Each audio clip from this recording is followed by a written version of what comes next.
heal as a team, we're going to crumble. Inch by inch, play by play, till we're finished. We're in hell right now, gentlemen, believe me. And we can stay here, get the shit kicked out of us, or we can fight our way back into the light. We can climb out of hell. 1 inch at a time. You know, when you get old in life, things get taken from you. I mean, that's part of life. But you only learn that when you start losing stuff. You find out life's this game of inches. So is football. Because in either game, life or football, the margin for error is so small. I mean, 1/2 a step too late or too early, and you don't quite make it. 1/2 second too slow, too fast, you don't quite catch it. The inches we need are everywhere around us. They're in every break of the game, every minute, every second. On this team, we fight for that inch. On this team, we tear ourselves and everyone else around us to pieces for that inch. We claw our fingernails for that inch. Because we know when we add up all those inches, that's going to make the fucking difference between winning and losing. Between living and dying. I'll tell you this, in any fight, it's the guy who's willing to die who's going to win that inch. And I know if I'm going to have any life anymore, it's because I'm still willing to fight and die for that inch. Because that's what living is. There's 6 inches in front of your face. Now I can't make you do it. You got to look at the guy next to you. Look into his eyes. Now I think you're going to see a guy who will go that inch with you. You're going to see a guy who will sacrifice himself for this team because he knows when it comes down to it, you're going to do the same for him. That's a team, gentlemen. And either we heal now as a team, or we will die as individuals. Ideas are bulletproof. Ladies and gentlemen, welcome to the show. It is October 7th, 2011. This is the Friday edition of Down the Rabbit Hole. I'm your host, Popeye from FederalJack.com. Today, I have a special guest with me. His name is Jerrald President. You guys heard him talk to me in the interview I played last Sunday on my show when I was down at Occupy Miami, and I got a chance to hear Jerrald speak, and he was the only person that I heard make a public speech that actually really had a clue and a grasp as to what was going on. And he was also the only person that when he spoke, everybody went nuts and gave him a standing ovation. When everybody else spoke, maybe half the crowd or 3/4 of the crowd clapped. Jerrald went up there and kind of just electrified the whole audience. And it's because he spoke from his heart. He spoke truth. He wasn't trying to pontificate for the cameras. He wasn't trying to be cool. He was down there. He brought his little girl with him, his 3-year-old daughter. She's smart as a whip. You want to talk about a kid that already knows about, good versus bad. You could tell that he's got a good head on his shoulders and he's passing it on to his kids. So after I played his interview, everybody kind of wanted, you guys wanted him on and wanted him to come chill out. And I was more than pleased to be able to get in touch with him and find out that, he was willing to come on, as soon as he possibly could. So without further ado, Jerrald, say hello to the audience. Hello, world. Hello, world. How y'all doing out there? They're doing pretty good. I have a ton of questions that some people had asked. I went through the chat room the last time and everything, and I kind of condensed everything together. But pretty much, go ahead and give the listeners. A lot of them were asking like, what got you into this and everything else, and how your kind of what led you down the road of your awakening. So go ahead and start with that, and just tell them how you kind of found you awoke yourself and then how you decided that you had to wake others. All right, no problem, Papa. What I will say is it happened to me when I was in the 12th grade. I was taking an economics class. And I can't remember the teacher's name. So that's, sort of show you how irrelevant he was in economics. And I asked the teacher one day, this was 1987. And the stock market had just, if I'm correct, lost 600 or 700 points. October, we called it Black Friday. And I remember asking the teacher, how is it possible if we have a government, how could a government ever go broke if we can print our own money? And the teacher looked at me, and I was I've always been one of those people that always just spoke out. So the teacher looked at me, and he never gave me an answer. And so I asked him again. I said, no, sir, I really would love to know, how is it possible for a government, the United States of America, who can print its own currency, how could we ever go broke? And the guy never answered the question.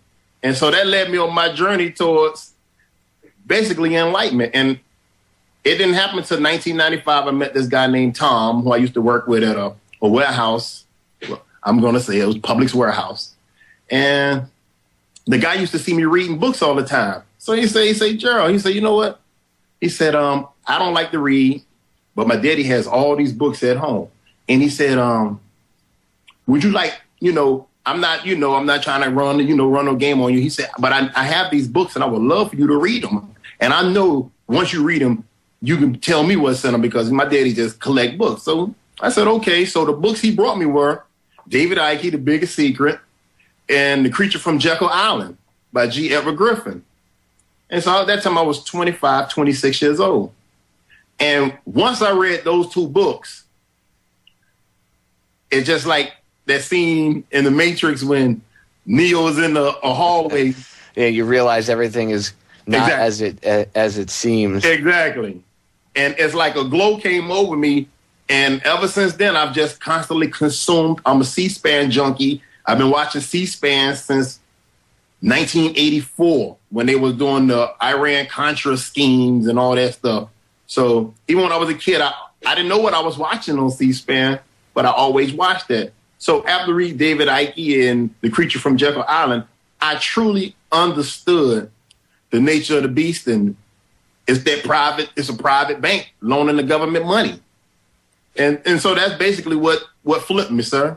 Popeye, that's what flipped me, was those two books. Those are some powerful books right there. I mean, you want to talk about getting to the heart of the problem. Whoever gave you those books, they put you feet first right in. Yeah. They just dumped you right into the deep end. But that's probably, for some people, that's the best way to go. I mean, that's how I ended up learning was, I was, feet first into the deep end myself. And some of us, I think that's a better way to wake up than if you try to, I understand, like when you and I were talking about this, to the mass of people that was at Occupy Wall Street, Occupy Miami rather, a lot of them were awake, but many of them were still kind of They were right there at the door. The doors were open. They were willing to, maybe accept new ideas, but they really didn't have any clue. And you could see that it's because of the mind control, the media. Is really what gets me is how these people, they know they're angry, yet when you talk to them individually or you listen to their conversation, some of the stuff, well, I listen to CNN, and they would be like proud of it. And I would be like, oh, yeah. No. Or, MSNBC or Fox News. Did you catch the skinhead that was walking around with the Doc Martens and the red laces? Yeah, I saw him. Yeah, he was a little, I didn't get him. I was like, why are you here? I know it's about freedom, but why are you here? I'm gonna tell you this. From me being ex-military and being able to travel, you really witness it dealing with military people, how easy we are to be coerced into following nonsense. So like when you mentioned the skinhead guy, I understood why he was there. What Alex Jones always called them, agent provocateurs, and I studied the COINTELPRO documents. You ever read the COINTELPRO documents? Oh, yeah. Well, once I studied those, I truly understood how they send out disinformation, and they send that other person to the rabble rouse and to provoke the crowd to, distract you. Yeah, get people arguing amongst each other. Exactly. That's how they do it. We got the break sneaking up on us, Jerrald. Okay. Hang on for 1 second. Listeners, stay tuned. You got 2 hours, me and Jerrald President hanging out, talking, throwing out ideas, coming up with solutions. We'll be right back.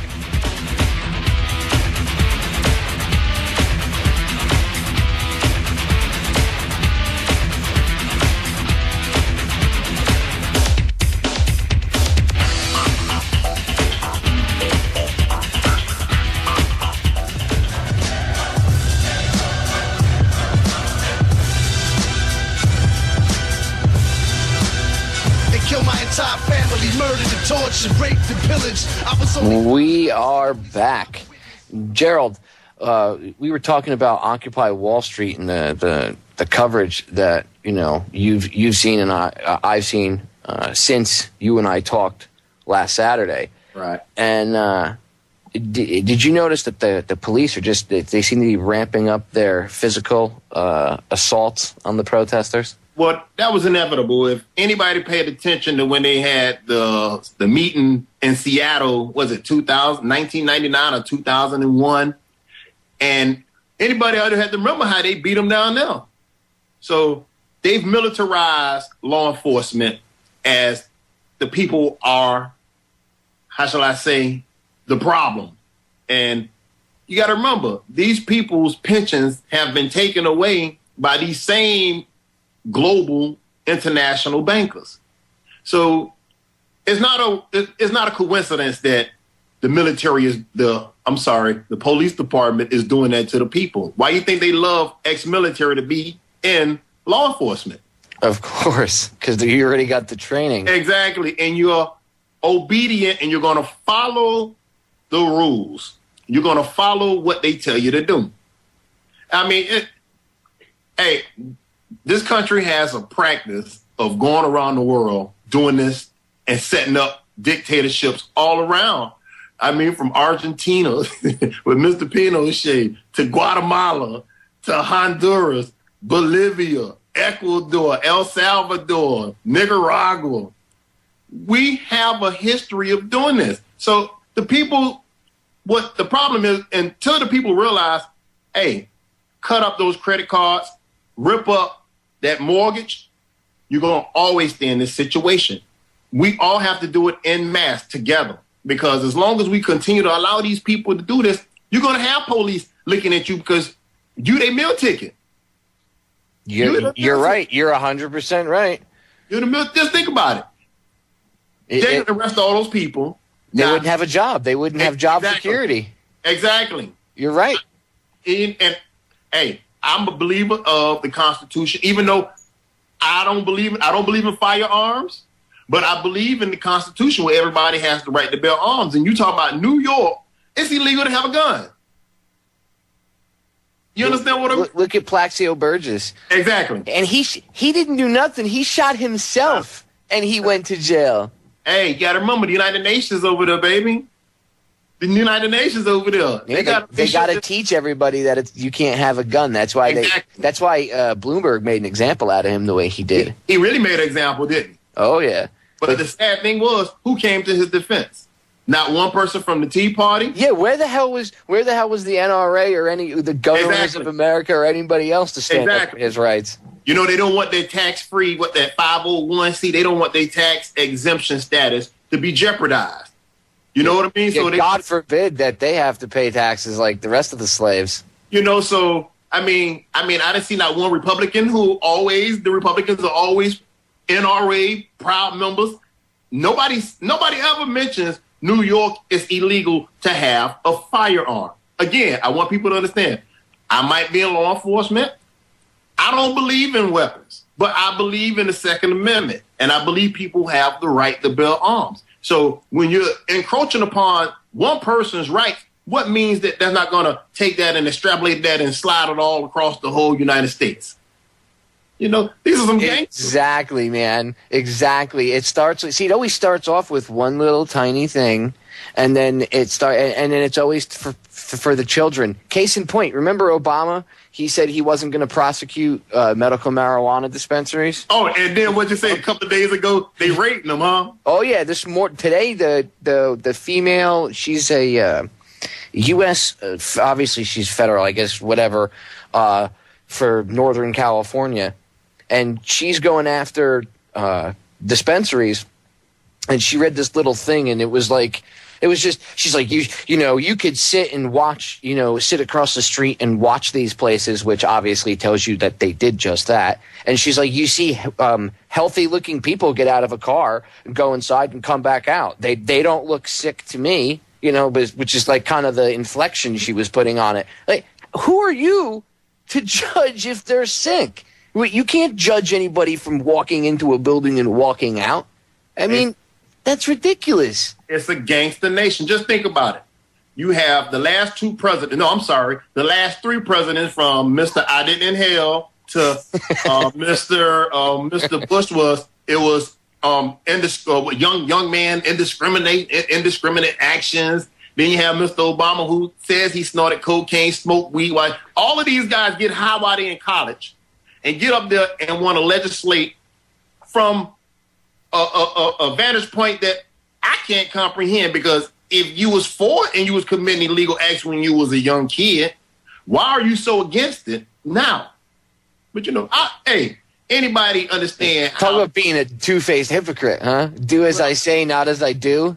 Hey, it's like Mr. Ike said, it's like the Janus, the two same heads of a coin. You flip the coin, it's still the same head. It doesn't matter. It doesn't matter. These people don't care.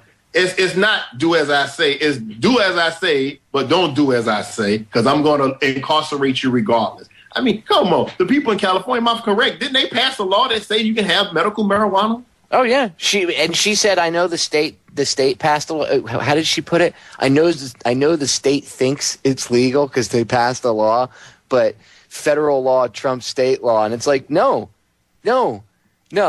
We need to sit down and we need to have a chat about how the government works again, because apparently some people in charge really don't know how things work. And some of these morons actually believe that they have the power to just tell the states it doesn't matter that like 3 million people voted to legalize something. It doesn't matter.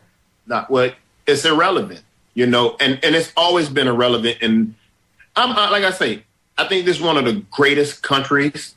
I'm not going to say in the world, because I haven't been every place on the world, and I'm pretty sure, and wherever someone else lives, they feel it's the greatest place on the planet. But when you have the Constitution and the Bill of Rights, and you have people who are in positions of power that doesn't even adhere to what's in those Constitution or the Bill of Rights, you always have that bizarro world, where they can go in Bohemian Groove and get high, engage in all type of illicit acts, bring dope all through the United States and the back door from Mexico.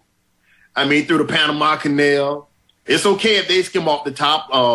What was that? Wachovia get caught laundering $300 billion in drug money. I mean, it's okay for them to do it. But Popeye, don't get caught, Popeye, with a dime bag on you. Exactly. I mean, hey, I'm sorry, Popeye. You're gonna have to for life. I got to go to the chair. You got an eighth on you. You're done. You're going to jail for life. But the guy that just took billions of dollars and screwed over hundreds and hundreds of people, thousands of people, took all like Madoff. People like, whoa, Bernie Madoff was a turd. You don't think that they didn't know what was going on? Not the people, but the higher ups and people in the government. Come on. Madoff is a fall guy. That's all. You want to find some shit out? Pardon my French. I hate when that slips out, but whatever. Anyway, you want to find it out? You want to find some info out? Go look at the the financial records, this really kills me, of the put options and stuff, okay, that were put on the airlines on 9/11. And on 9/11. And go look at go look up Promise, the Promise software. And people, I know you've heard about this, but the listeners, look up Promise. We're going to break, but during the break, look up Promise software and look up all the transactions that were going on while the towers were burning. But no, there's no inside knowledge. No, we're all crazy. Hey, it's the gangsta nation. Exactly. It's like the Sopranos are running the country, Jerrald. But that's America, you know. And that's the thing I love about this country. I'm always going to say is it's not like they don't hide this. They don't hide this. It's in their own documents. He's right, people. He's right. But actions speak louder, pretend to be free till you die a slave, a soldier in the desert searching for a ghost in the cave for the corporation. I run out of patience, sick of seeing troops sink to die for your lives, spending dollars and death. We holler in protest till we have your arrest. We will not rest, and we know what you did that day. Kill your own citizens to advance your ways. 9/11 was an inside job, people. The sooner we come to grips with that and we accept it, the faster we can get over it. And then, we can start to find out the truth and let the hangings begin. And I don't want to hear any of this panty waste, live free, love, blah, blah, blah. Yeah, that's all well and good, but there's certain people like Dick Cheney that need to be put near a microwave and have his pump turned off. You know what I'm saying? Okay? Bush needs to swing from a rope. So does Rumsfeld and the rest of them. If not for the Iraqi people and all the other millions of people around the world that have been affected by them, how about just for what they've done to our veterans and our military and our own people? But that's a completely, entirely different show by itself. Jerrald. Yes. You are in law enforcement, and it must be tough for you. I know that not every, police officer or agent or federal agent or whatever is an idiot, but it must be tough for you because you're awake, and I'm sure you see people that aren't, and if you see them do something that's dumb, it's got to irritate you. And I don't know how, honestly, I don't know how you do it, because I used to be a private investigator, and one of the reasons I left was because we weren't investigators anymore. We pretty much worked for the insurance companies, as little snitches, basically. And I didn't want to do it anymore. It wasn't what I had wanted to be an investigator for. I wanted to, help people and, solve crimes and stuff like that. And it wasn't like that anymore. So I can only imagine you're even deeper because you're in, law enforcement itself. So, and I myself know from when I was in the Coast Guard and we did federal law enforcement, there were things that I personally was like, ugh, I was disgusted. I felt bad when we had to stop the Cubans coming over. It sucked as a human being because I knew if they were willing to take the Florida Straits on an inner tube and brave that to come over here, things must really not be good at home. But at the same token, I had a job to do. And so I understand, like, when people say, well, I was following orders, I understand that from an insider's perspective. But for you, it's got to be really frustrating because you're a smart guy. I mean, you're not some, when I told people about you, they were like, off air or whatever, some people were like, whoa, what do you mean? They didn't hear the interview. They were like, oh, he knows this or that. And I'm like, no, man. Jerrald knows, like, he's been at this a while. Obviously, you're at the bottom of the rabbit hole and you're digging through all the crap just going, oh my God. But you're a smart guy, so it's got to be frustrating for you. How do you I guess my question is, it's a two-parter. How do you personally deal with it? Like the frustration, like is there something that you're able to, like, is it, obviously you probably turn it into some good energy. And do you find that your fellow officers are starting to wake up and be a little more open-minded to things that are going on now? All right, first I'm going to say is this. It's an uphill battle because you have really closed-minded people, not just in law enforcement field, but my family, my relatives, So what I've learned to do is, thanks to the internet, which was subsidized and created by the United States government with tax dollars, but I don't want to digress on that one. But you're like me, dude. You're just a fountain of knowledge, and you can go off in any direction. Go on. But what I want to say is, I love that what I do is I go and I will print up the document. Not because like I told you, I don't give opinions. I don't believe in opinions. I'm not a rabble-rouser. I don't give opinions. What I will give, so what I do is I will go on the government's own websites and I will print out the entire document. I will read through it. I will highlight the parts that I know can catch a person's attention. And so what I would do is I would just hand it to them and show them. Because I've learned when you're talking to human beings who are closed-minded, they won't listen to you unless you can show them proof. So I carry it with me all the time. Every day, I either have my encyclopedia of world history. I carry a packet of money that I got from Federal Reserve Bank in Philadelphia, because for those that don't know, you can go inside any Federal Reserve building in the United States of America for free, and they will give you a tour and will let you know this owned by a private company. And upon you leaving, they will give you a nice goodie bag. And the goodie bag is a bag of $100 shredded up, and they tell you on the back of it what they do each week. So that's how I deal with it, Popeye. I've learned throughout these years is the best way to show somebody is to give them the document, because then they can't combat it with no other BS. You would not believe how many people now, from you interviewing me. Now, again, I've been doing this with my website and talking to people and putting up my own. But once I went out there and I spoke and you interviewed me and a couple more other people interviewed me, now people have seen it. Now they understand what I'm talking about because they're going through exactly what I talked about. So it's not a problem for me because it's all about your discretion. You know, Popeye? I agree.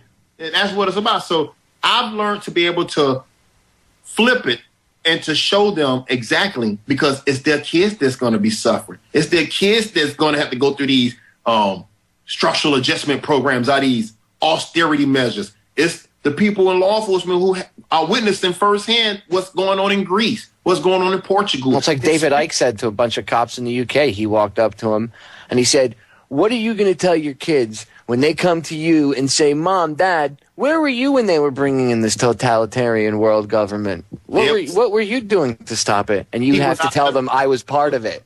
Yeah, but it's because it's a lack of want to know. I have a buddy, he always says what is called not plausible, not deniability. I'm sorry, I can't think of the word, but he always mentioned this word to me because people just don't want to know. And it's easy for willful ignorance. Well, that's it. Ignorantly bliss. Yeah, oh yeah, ignorance is dude. Being blissfully ignorant is like what most of the general populace of this country is. I mean, more people are starting to wake up, but even the ones that are starting to wake up, I find a lot of them are. Case in point, last Saturday when we were down there, I was walking around giving out DVDs, and I was talking to some people about. I was explaining the straw man, and I was explaining admiralty law and everything. And a bunch of people were all, crowded around listening. But the ones that weren't, I would look at them and be like, "You want some free movies?" And they would be like, and they'd kind of put their hand up like, kind of afraid. And it's like, well, it doesn't bite. It's just a DVD. It's just information.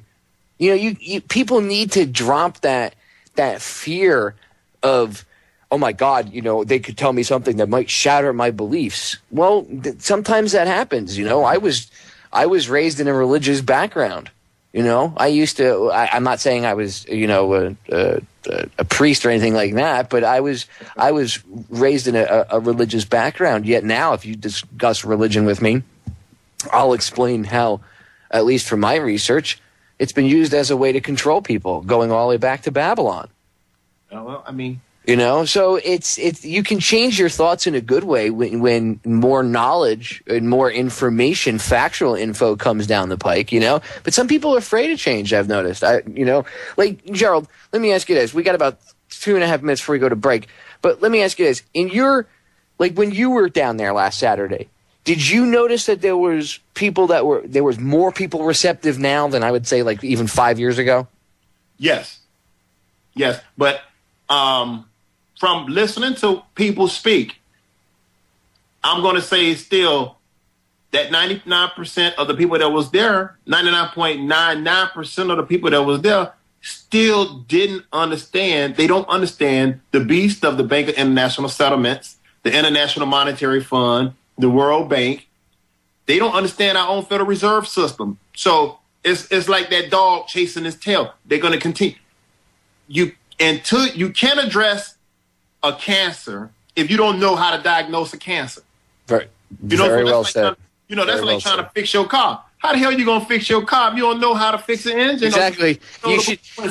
You shouldn't be trying to change the oil if you don't even know what spark plugs are. Exactly. And that's the way it is right now. You're right. We got people that they're blaming Wall Street and capitalism, and that's completely not what the fact is. But that's the red herring. That's what these elites want people to believe. We're getting cut off by the bumper, so that means the break's coming up. We'll be back in 3 minutes, guys. Stay tuned.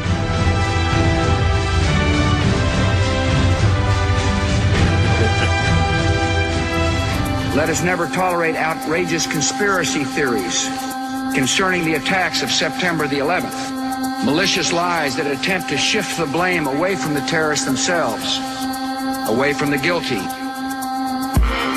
See? I keep telling people George was trying to tell us right from the get-go that you should not believe these crazy conspiracy theories that 19 dudes with some box cutters outwitted NORAD. It's easy to believe it, though. Oh, it is. It's easier to believe the less logical theory than it is to believe the scarier thought that your own government would do something like that to you. I mean, I didn't want to believe it. And this comes from someone I was a first responder that day. I lived right up there. I couldn't even talk about 9/11 for like 3 or 4 years after it happened, honestly, because I had I forget what it's called, a survivor's guilt. And I literally felt like I could have done more, should have done more. I could have helped more people, and I had it real bad for a long time. And I wasn't the only one. There's a lot of people that were like that. And it took me years to be able, once I got over that, I was like, I started, looking at 9/11 again. And within like a day and a half, 2 days, I found, I Googled like 9/11 conspiracy. This is like 2006.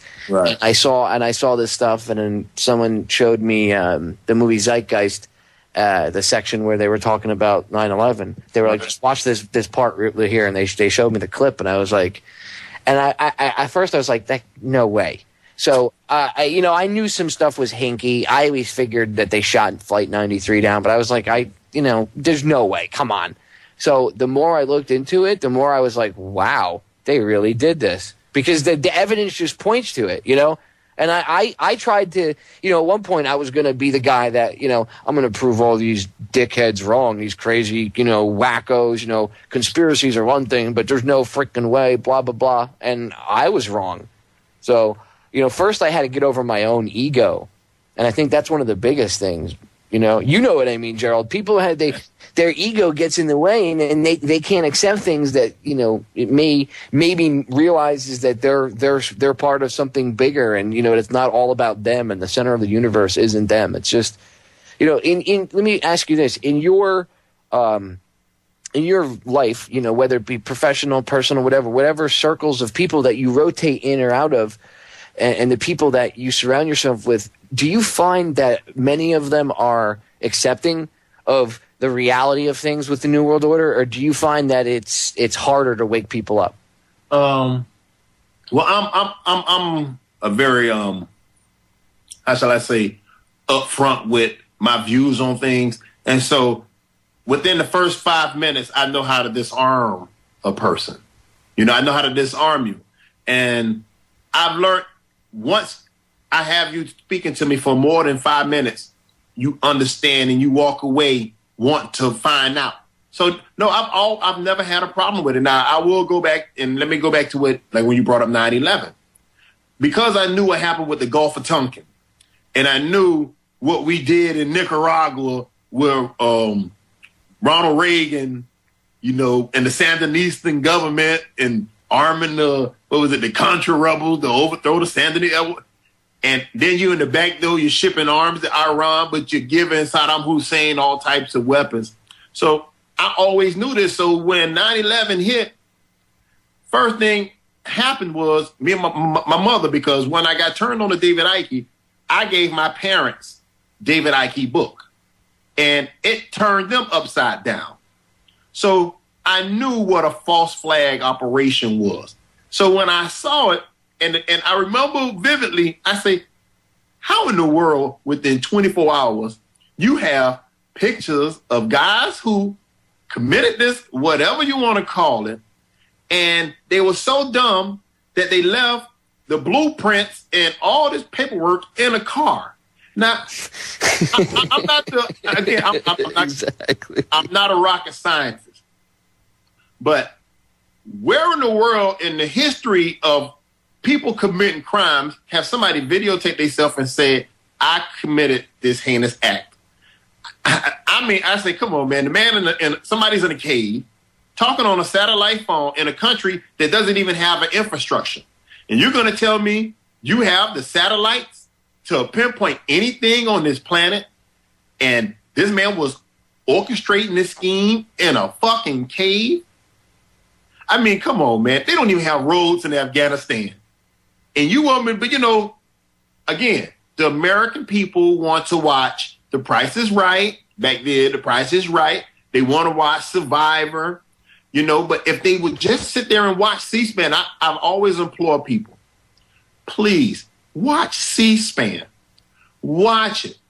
Now, when you sit there and you watch it, you really get to see how legislation is pushed forward. And to sit there and you can read it, it just amazes me that people don't. That should be mandatory in all the schools for kids to watch C-SPAN, because then you will really see who writes the legislation. And it's not your it's not your congressman, it's not your senator. Yeah, and because that's if you want people to watch reality TV, at least you can see something that's more realistic, because you can watch your rights being violated right on television all the time. Yeah, you can sit and watch them legislate your rights away. And if you notice, C-SPAN is not as it used to be when I was a kid. They used to roll the AV carts with the TVs and everything with C-SPAN around. And when it came time, if there was an election or anything like that, we always had, I guess maybe it depended on the teacher, but back then teachers were still allowed to teach. You know, it not like it is now. So it was a little different. The kids coming out at now are just, it's incredible. My mother-in-law's friend's been a teacher for 30 years, and she was just telling me, my mother-in-law was telling me their friend's retiring because she's tired of it, because they're not teaching kids anymore. She said that the kids are coming out, they're graduating high school, and they can't even add, 5 plus 5. But what did Charlotte Eisenbach say? Oh, she talks. If when you go read that book, isn't it creepy? Because you look at what's going on, you're like, oh my God, they've done it. I mean, and so I printed out the one part that I always when I show people, we're talking about. It says the Chamber of Commerce is power and goals, December 1983. And it was, and just to read how these people thought of this way back in the 1920s. And it took for this guy, I don't know how where he was at when he spoke about it, but it just gave you 15 points of what they was going to do. Creation of the United Nations, creation of an organization for economic cooperation and development, regional government or new federalism, Medicare, commercialization of medical professions, postal reorganization. Aren't they getting ready to privatize the post office right now? Yeah. And they're always talking how the post office is hemorrhaging money and it's horrible. And you know what? That's BS. There's a lot of people that depend on the post office for medications. Veterans. If you go to the VA hospital, anybody that's a veteran knows this. Right now, you used to be able to go to the VA hospital and refill your prescriptions so you could drive over. Not anymore. You can't do it there now. Your initial prescription you get, but after that, you have to do it via the phone or over the internet, and it gets mailed to you. So what happens if they screw with the post office? What happens to all those old people's medication? Not to mention their checks, but their meds, stuff that they actually may need to keep them alive. These people don't care. And the sad thing is, I don't understand anybody who can vote for a Democrat. I don't understand the mentality of anybody vote for a Republican. You talking about people who vote against your own economic interests. You haven't seen anybody talk about repealing NAFTA. So my Tea Party brothers who behind the Republicans, why when George Bush was the president, he had a Republican Congress, Republican Senate, he had full authority to do anything. Did they eliminate NAFTA, GATT, all these trade agreements? No, they continue on. All my Democratic brothers, when President Barack Obama came in, he had he had the House, he had the Senate. It was vetoed. He could push anything through. Did they get rid of NAFTA? Did they get rid of GATT? They didn't get rid of not one of those trade agreements. Did they get us out of the United Nations? Did they get us out of this creation of the International Monetary Fund or the World Bank? Did they bring back Glass-Steagall? No. So it doesn't matter which one. But again, like 9/11, it's easy to believe that a motherfucker in a damn 757 crashed into a building, everything is disintegrated, but yet his passport and a driver's license is found in the damn rubble. Exactly. Or the Pentagon, a plane goes through a Pentagon, but yet the damn... Yeah, the plane can melt, but DNA, but there's DNA evidence to identify all the passengers. Come on. How do you have physics work one way but not another? Easy, because he who controls the media controls the information. And it's a reason why they don't show you Building 7. It's a reason why. You believe it or not, I show people Building 7 right now, and they tell me to this day, 10 years later, I didn't know it was a Building 7. So that just tell you the condition that a lot of people... Well, that's how they came up with the Building What campaign, when they called it Building What. The family members came up with that idea because when they were in the court, Bob McIlvaine brought it up, and the judge, he said something about Building 7, and the judge went, Building what? Building what? He didn't know what Building 7 was. So that just goes to show you got a judge that doesn't know. I mean, in Afghanistan, they interviewed all the fighting age men in this one area, and they did it twice. They did it in one area, and about 6 months later, right around 9/11, they did it again. And both times, the people were like, yeah, we don't know anything. The second time they showed them pictures of 9/11, and they were like, wow, we've never even seen that. One person was like, so you have that one day. We have that every day of the week. Every day is our 9/11. So, I mean, think about that. Every day is their 9/11. Look what we're doing to them in the name of justification for what was done to us. It's unbelievable. Guys, we're going to the top of the hour break.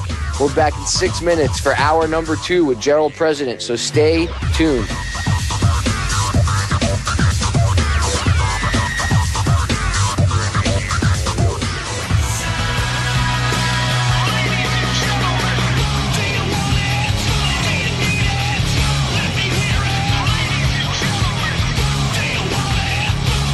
Ladies and gentlemen, welcome back to hour number 2 of Down the Rabbit Hole. I am your host, Popeye from FederalJack.com. Today is October 7th, 2011, and for some reason in my head I keep saying August when I go to say October. This whole month I've been doing it. I don't know why. Anyway, welcome back to the show, guys. Today we're hanging out with local blogger and activist Jerrald President. Jerrald, before we get back into the conversation, tell the listeners really quick where they can go check your blog out and where they can find you on YouTube. It's www.Jerrald with a J, Jerrald President, that's 2 R's, .info. Again, it's www.JerraldPresident.info. Jerrald President, all combined together. You can also find me on YouTube at Jerrald President. All one word, Jerrald President. That's one way you can find me. I put my blogs up periodically throughout the week. And once a month, I film my own videos with the help of my brother-in-law. He records me, edits it, and we send it to the world. So again, it's awesome. www.JerraldPresident.info. And you on Facebook too? Yes, you can find me on Facebook at Jerrald President. That's it. Just Jerrald, Jerrald, President, like the United States of America. And you can find me on there. Awesome. Thank you, Popeye. No problem. I want to make sure I get that out there. You know, people, I know some of the people in the chat room had asked and I threw the link in, but I forgot to have you say it out loud on air, and I forgot to say it myself, so I wanted to make sure the listeners got a chance. And as always, in the YouTube video archive, I'll throw up a link to Jerrald's website, so that if you guys are listening to the rebroad on YouTube, you can go and just click the link in the description box, and it'll take you to Jerrald's blog. It's really good. I really like your site. It's really well put together. It's cool. Hey, that was always in my head. I just didn't know how to put it down. I tried to get in contact with so many people who, you know, to do a website for me, and everybody wanted to charge me an arm and a leg. So I just happened to meet this group of people, and it was less than $100. And I do it all myself. I do all the editing, all the documents. I do all that. That's just from my research and just from the things that I've gathered for the last 25 years on this planet. I got to tell you, I was impressed. I went and checked it out. You gave me your business card last Saturday, and it was, you know, for the listeners, so you guys know, I only met Jerrald, like I said, last Saturday. It's not like he's some secret character we made up for the radio or anything like that. Jerrald is 100% the real deal, and he was a breath of fresh air. That's why I was excited to have him on, because it's nice to have a conversation with you. Conversation just flows with you. I can sit, it goes right back and forth. You know, it's like I've known you 100 years. You know what I'm saying? It's like, I can sit and talk to you, and it just flows, as opposed to some people you try to conversate with, even that are awake, and it's like talking to a rock. Some people, even though they're awake, they don't have a personality. So I think it has a lot to do with people are afraid to die.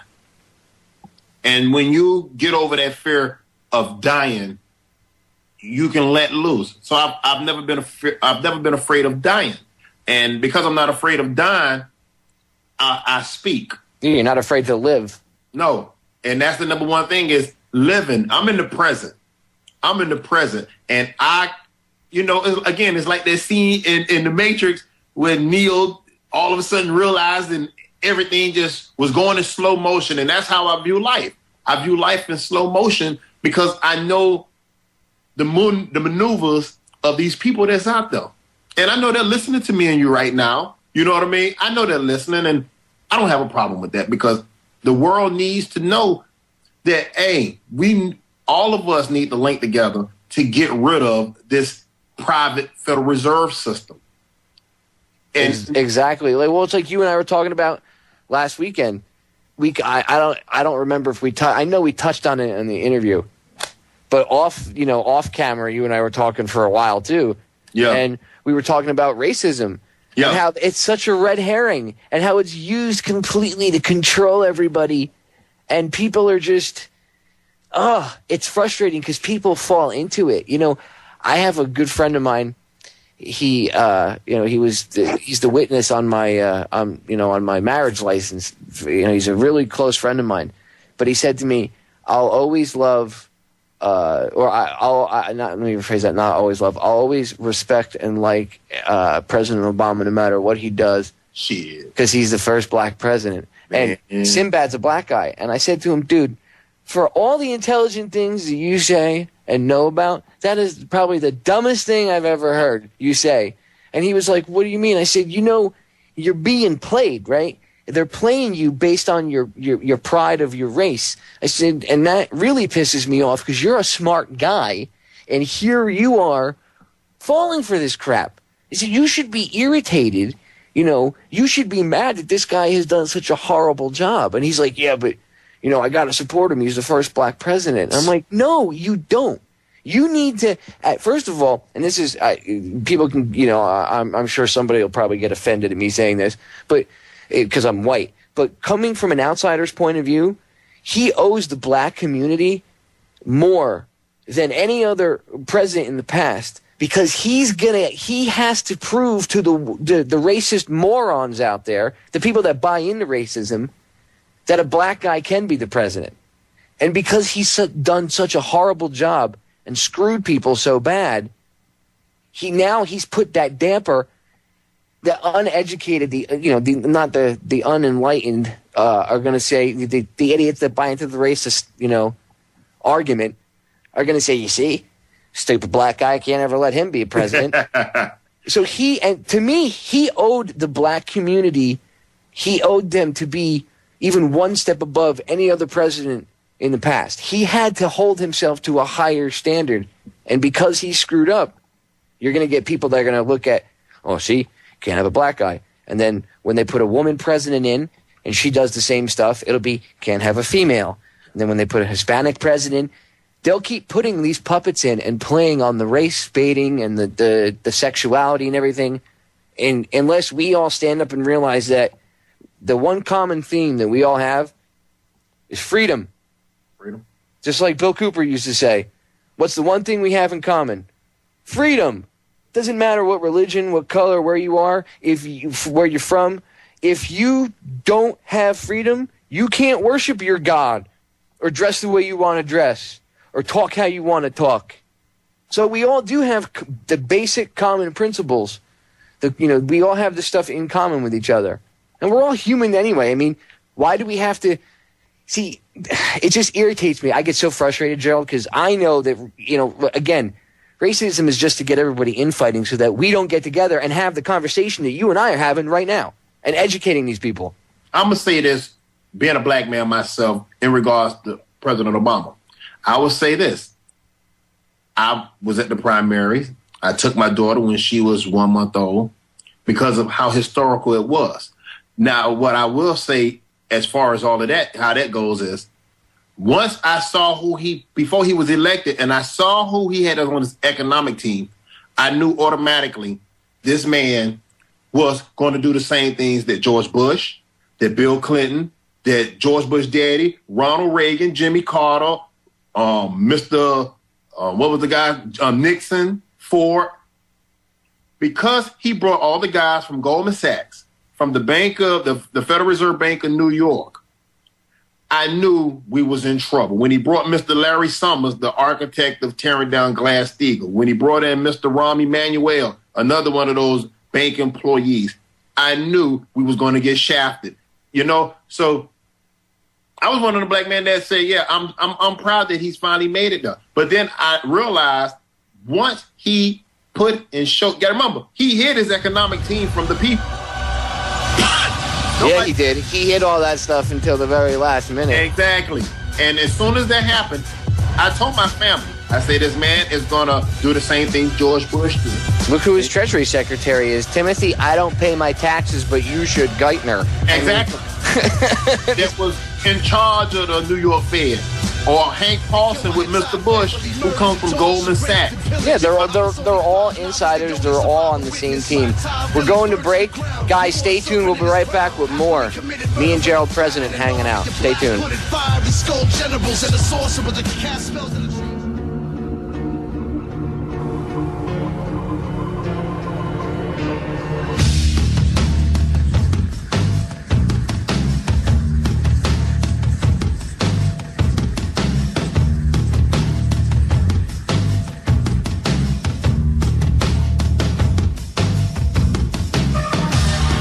We are back. Me and Jerrald are hanging out, and we're just dropping knowledge left and right here. And that's the best way to do it, is in this free flow type of atmosphere, because we can sit back and have this free flow of thoughts back and forth and ideas and information between the two of us. Now, see, the New World Order doesn't want this. They want me and him to be like, oh, he's a black guy, he's a white guy, we can't talk to each other, he's ignorant, or he's going to try to kill me, or whatever the stupid, dumb, ignorant thoughts that they try to put in everybody's head. They try to keep everybody in fear of each other, just like they want you to be afraid of a boogeyman in your closet that doesn't exist. They killed bin Laden, and now they supposedly killed Anwar al-Awlaki for a second time, I may add. They killed him back in 2009, the first time.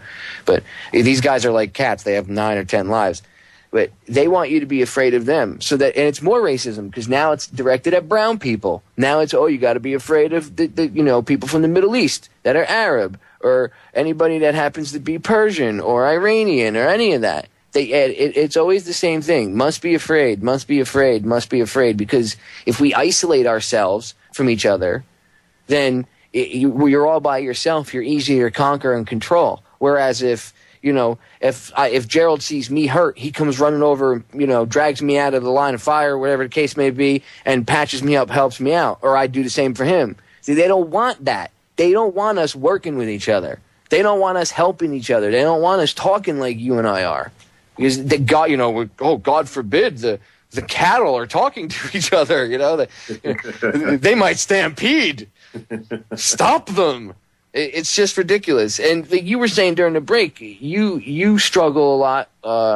I guess in your not I don't want to say struggle, but you have some people. Let me phrase it. You know some people that maybe I should say they're struggling with the whole thing because some of them buy into the stuff with President Obama. Like I was saying, my friend, why you pick on? They say to you, why are you picking on Obama? How do you deal with that? Like, how do you conquer that? All right. Well, first I want everybody to know I'm not anti-President Barack Obama. I'm not anti-George Bush. I'm not anti any of those guys. What I am, I'm anti-bullshit. And I'm against interest on this money. I'm against debt on this money. But how I deal with it is I let them understand my anger is not towards him. My anger is not towards the president. My anger is towards them for not reading and paying attention to his policies. See, it's one thing for you to tell me what you're going to do for me. But if you got me bent over backwards and you stroking me 25 times and then you let your boys come in and they pop me, I got a problem with that if nobody's coming to help me. So when you deal with people who want to protect this guy, I always just try to make them understand and read this guy's policies, and that's what hurts me more than anything is that they don't want to read. They don't want to read the policies. They want to feel the hope. They want to feel the change. They want to feel that they was part of history. Yes, it was part of history. Every time you have a new president, it's part of history. Yes, I understand the true racism of this country. I understand all of that stuff. But what I truly hate is the ignorance that I have to encounter when it comes to dealing with this, because they need to understand these policies that are being pushed down our throats by this guy, by the last couple of jokers, is a policy created and crafted by the Chamber of Commerce. It's crafted by the International Monetary Fund and the Bank of International Settlements. All he does is just get up there and just make you think he's doing something for you. So how I counter it is I just push hard at them. And best believe, I've had so many converts slide over and now they're seeing it totally different. See, people want to see it from the feel good, but I make them see it from the economic viewpoint. That's why my website is called Politics and Economics and the Struggle to Survive in America, because it's all about politics and economics. And economics is the engine behind politics. And so when I go on my topics with guys, I always bring them always back to make them understand I'm about the interest and the money. And I make them understand if the guy can get in and he can get $2, $3, $5 trillion and you give it to the banks, you're going to still be screwed, because that bank going to just turn around and take that $5 trillion and turn it into $50 trillion after they apply their fractional reserve. Fractional reserve money system and the interest and the debt. That's what I'm about. So that's how I always combat it, because I know the policies. And once I show them the policies, it's like a light that turns on in their head. So it's hard, but it's worth it when you get the input back from these people, when they go and then they decide to go and do their own research and they say, well, damn, I didn't know the Federal Reserve was a private bank. You know what I mean? So that's how most people don't know the Federal Reserve is a private bank. My favorite expression, and I don't know who came up with it first, but somebody said the Federal Reserve. I think it was Aaron Russo that said it. But the Federal Reserve is about as federal as Federal Express. Yes. And that's why I like to use that to say that to people, because people are like, well, what do you mean? It's, we run that. And I laugh. I'm like, we run that. They don't. It's the other way around, dude. hey, but I guarantee you, where I work at and all the people who I know, that it's changing. Oh, yeah, there's more people that now they, I noticed, we'll say back from like 2008 till now, there's more people that know what the Federal Reserve is. Yeah. And if you say, man, the Federal Reserve, like case in point, if you had given your little speech 4 years ago, people would have been like, you would have gotten like 4 people, and that you would have had like that, like a golf clap, like, oh, yay, Jerrald, yeah, okay, and they'll hush, wow, this guy's crazy. Now you went up there and everybody was like, woo, cheering, because they know what the Federal Reserve is. The problem is nobody's talking about it except Ron Paul. Exactly. And I'm not. I believe in this man. I'm not a supporter of Ron Paul because I believe that you do need government. Now, I'm not saying the way how government is now, but you do need a government. What I don't believe in from Mr. Ron Paul is allowing the free market. America has never had a free market because if anybody paid attention, the roads, Mr. Eisenhower's super highways, all these highways, that was created through taxing and borrowing money. So you need some type of government for the infrastructure. When you give it to the private corporations, you have what we have now. You have all these right-to-work states. Where all the right-to-work states are? In the South, all in the southern states. Where all the poverty is in the South. Who vote for Republicans? The southern states. Who are the most impoverished? The southern states. I don't understand the mentality of saying you don't need the government. No, you just don't need the bullshit government that's allowing this interest. Right? I agree. I agree. I mean, I'm for smaller government, that you do have to have some form of, but see, people, what the problem is? People anthropomorphize government. They make it into a man, they make it into a human, humanoid entity where government is nothing but a tool. The government, you should think of the government like a hammer. You can either build a house with it, you can smash someone's skull in with it. It's not really the hammer that does the bad deed. It's what you do with the hammer that makes it bad or good. So government is the same way. If we wield government like we would wield a hammer, things would be much better. The problem is people have this mythical idea that the government tells you, well, the government says, no, the government doesn't say. No. We're supposed to tell the government what it says, but we've as a collective country, collectively as a country, we've lost our way, and people have been so dumbed down, especially like what Charlotte Iserby was talking about. Kids now think everything's about the states, the Sovietization of the educational system. We're getting cut off by the bumper music. That means the break is coming up. We'll be back in 3 minutes, guys. Stay tuned.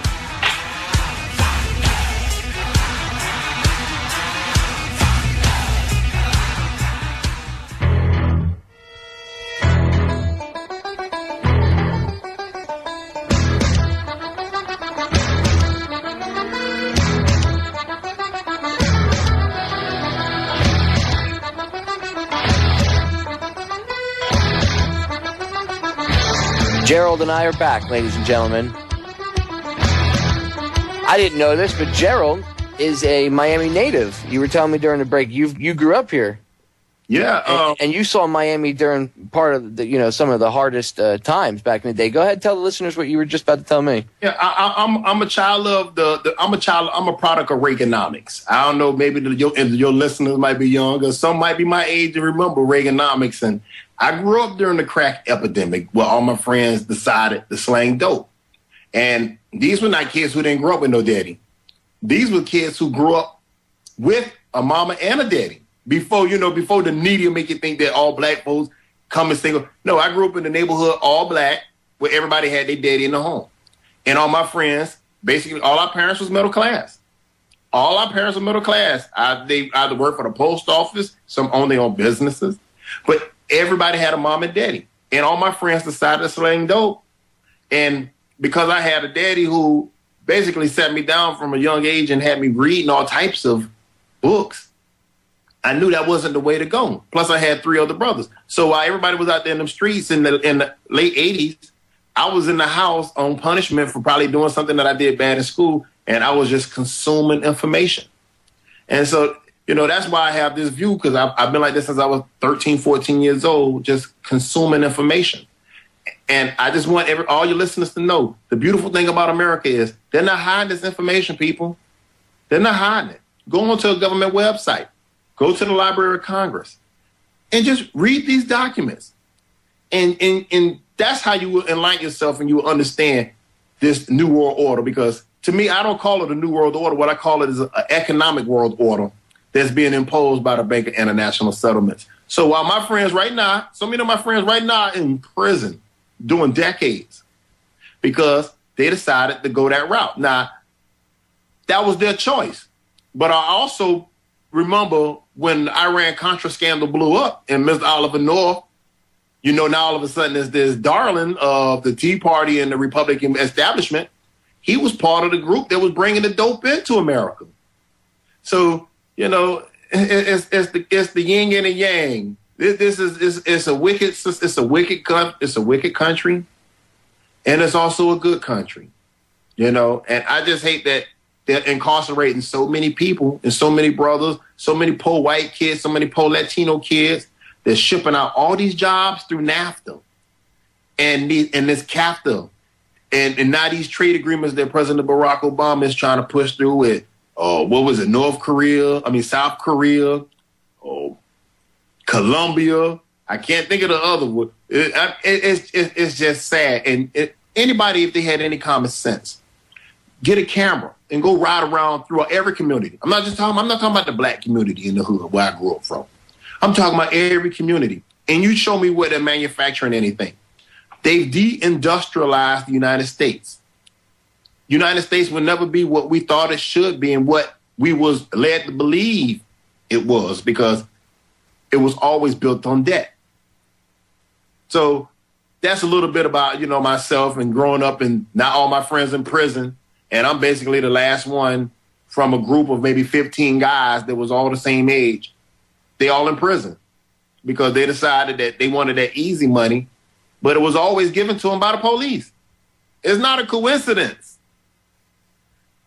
Excuse me. You know, it's not a coincidence. Oh, no, it's not a coincidence at all. Look, they targeted crack to the black community back in the 80s because they knew that the black community, people in the community, couldn't afford cocaine. Cocaine was a rich white man's drug. Hey. So they made crack, and bam. And like I said this 100 times on my other shows, especially when I get into the war on drugs. Do you really, really think that some, you know, junkie was sitting in some slum, you know, room by himself and all of a sudden had an epiphany on how to, you know, through a process which is akin to, a chemistry experiment, and you need pretty much a chemistry set or you know, when you know, making it would require somewhat of a chemistry set to do.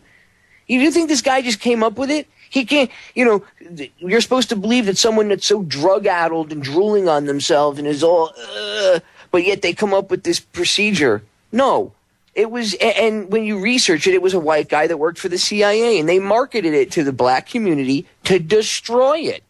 Hey, but, you know, if anybody ever read COINTELPRO, they will understand just how devious our Federal Bureau of Investigations is. They understand how devious. Look what they did to Martin Luther King Jr. You're 100% accurate. The stuff they did to him was ridiculous. I mean, so you just think about, and they never stopped COINTELPRO. That program is still in existence. You know, I mean, we just didn't.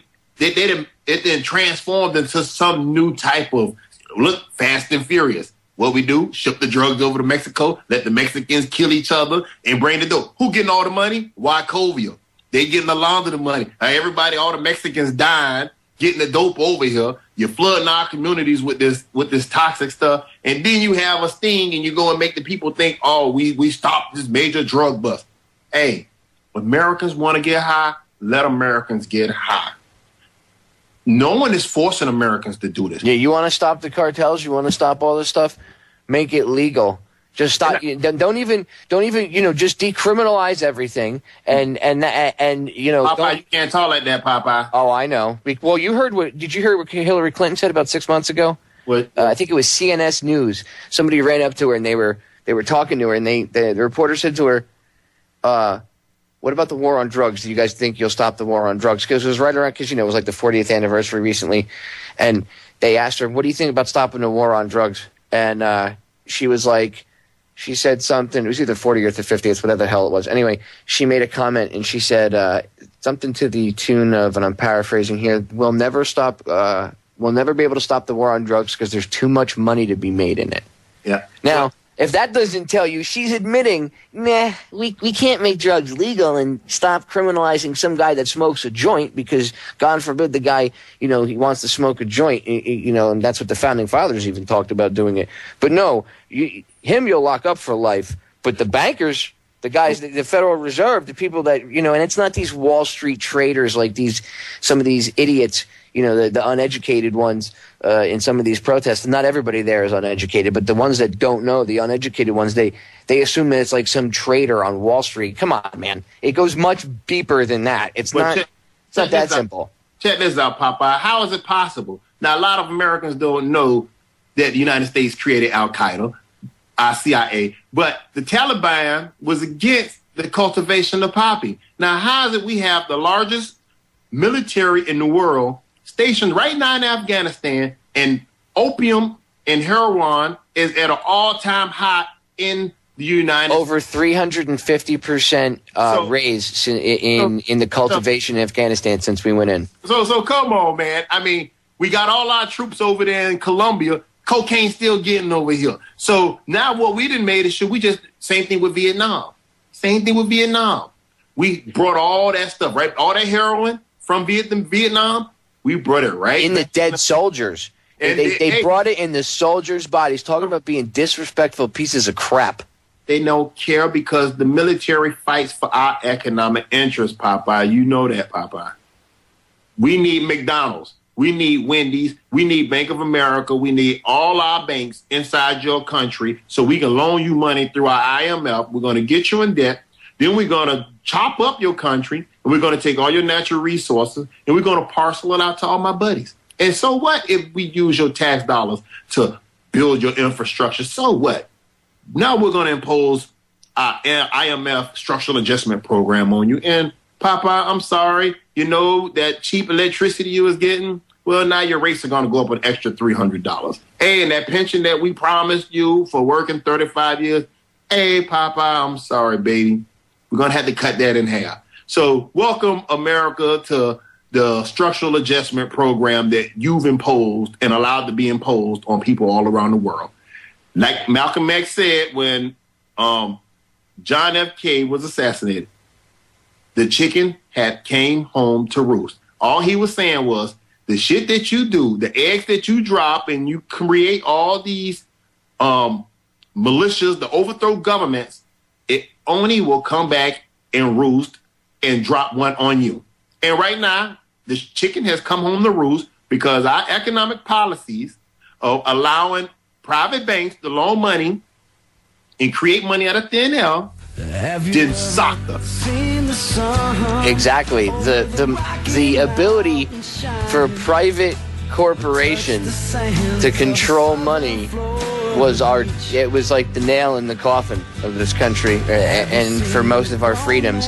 Jefferson even talked about it. Exactly. And he said in the quote that he said until their sons will wake up homeless on the very continent that their fathers conquered. And we have that today. We're going to break, guys. Stay tuned. We'll be back for the final segment with Jerrald President. I am everything. I do what I do as my profession. Hang on, Jerrald. We're coming back in.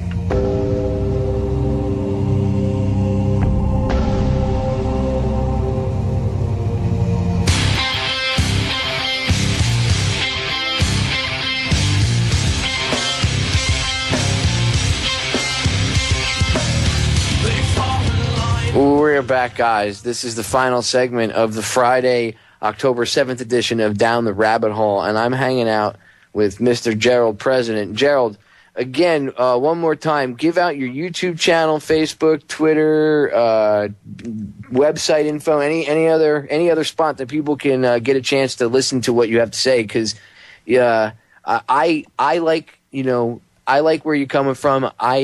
I think that you're an awesome individual, and I think people should, at the very least, go check your website and what you have to say out. So go ahead and tell them where they can hear you. All right, on YouTube, you can hit me at Jerrald President, Jerrald President, all together, one word. You will see all my videos, all my little documentaries that me and my brother-in-law, Christopher, put together. On my website is www.jerraldpresident.info. It's Jerrald with a J with 2 R's, President, one word, all combined, .info. On there, you will be able to find everything. I put newspaper articles from all around the world, also policies from our government, the IMF, the World Bank, and the Bank of International Settlements. It's hyperlinked, so it will directly send you to their own website, so you won't think that I'm giving you an opinion. I don't believe in giving an opinion. I will only give you what I've read through their own documents.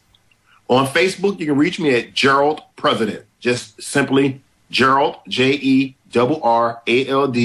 President.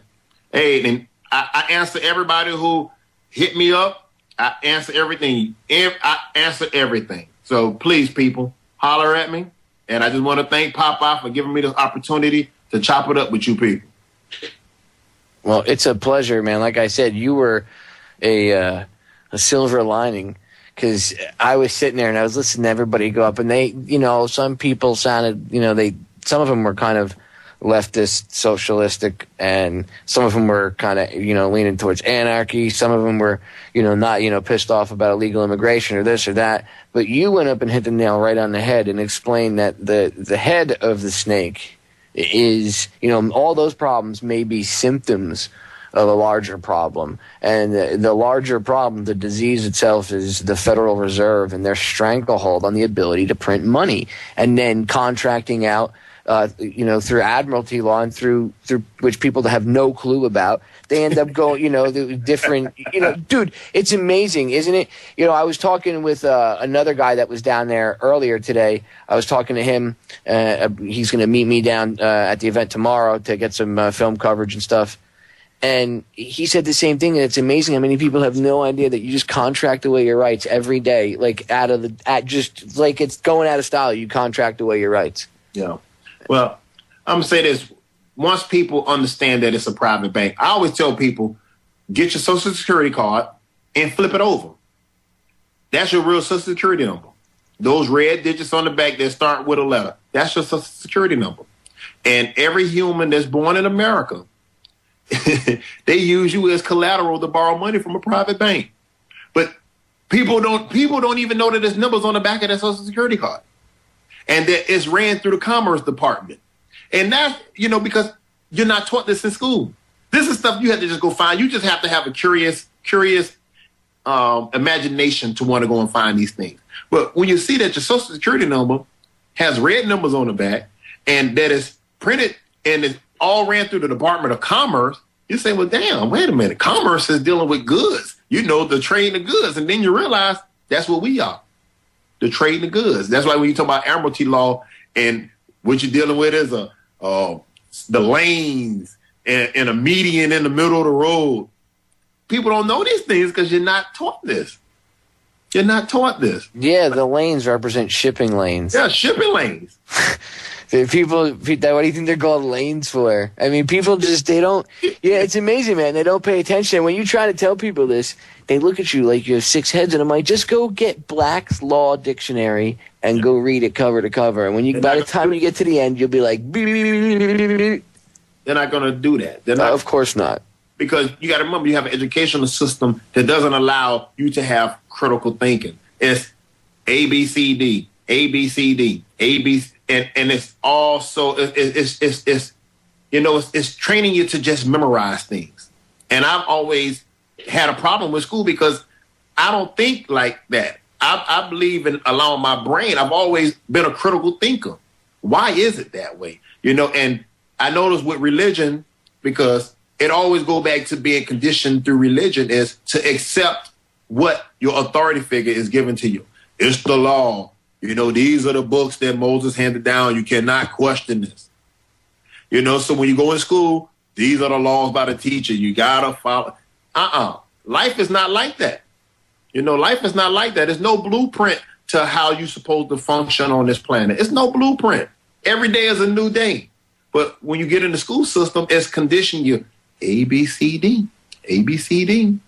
Walk in a straight line. Walk in a straight line. Bobby, you're not acting right. We're going to send you to the counselor. Let the counselor get you some Ritalin because, you're a little too hyper.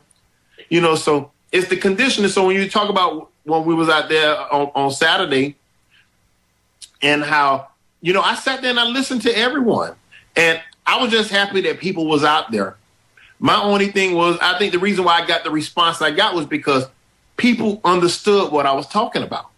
When you're talking about debt and interest on money, and you turn around and you realize that these are private institutions that was given more money, you got to question yourself. You got to say, oh, wait a minute. Now you're cutting all the services.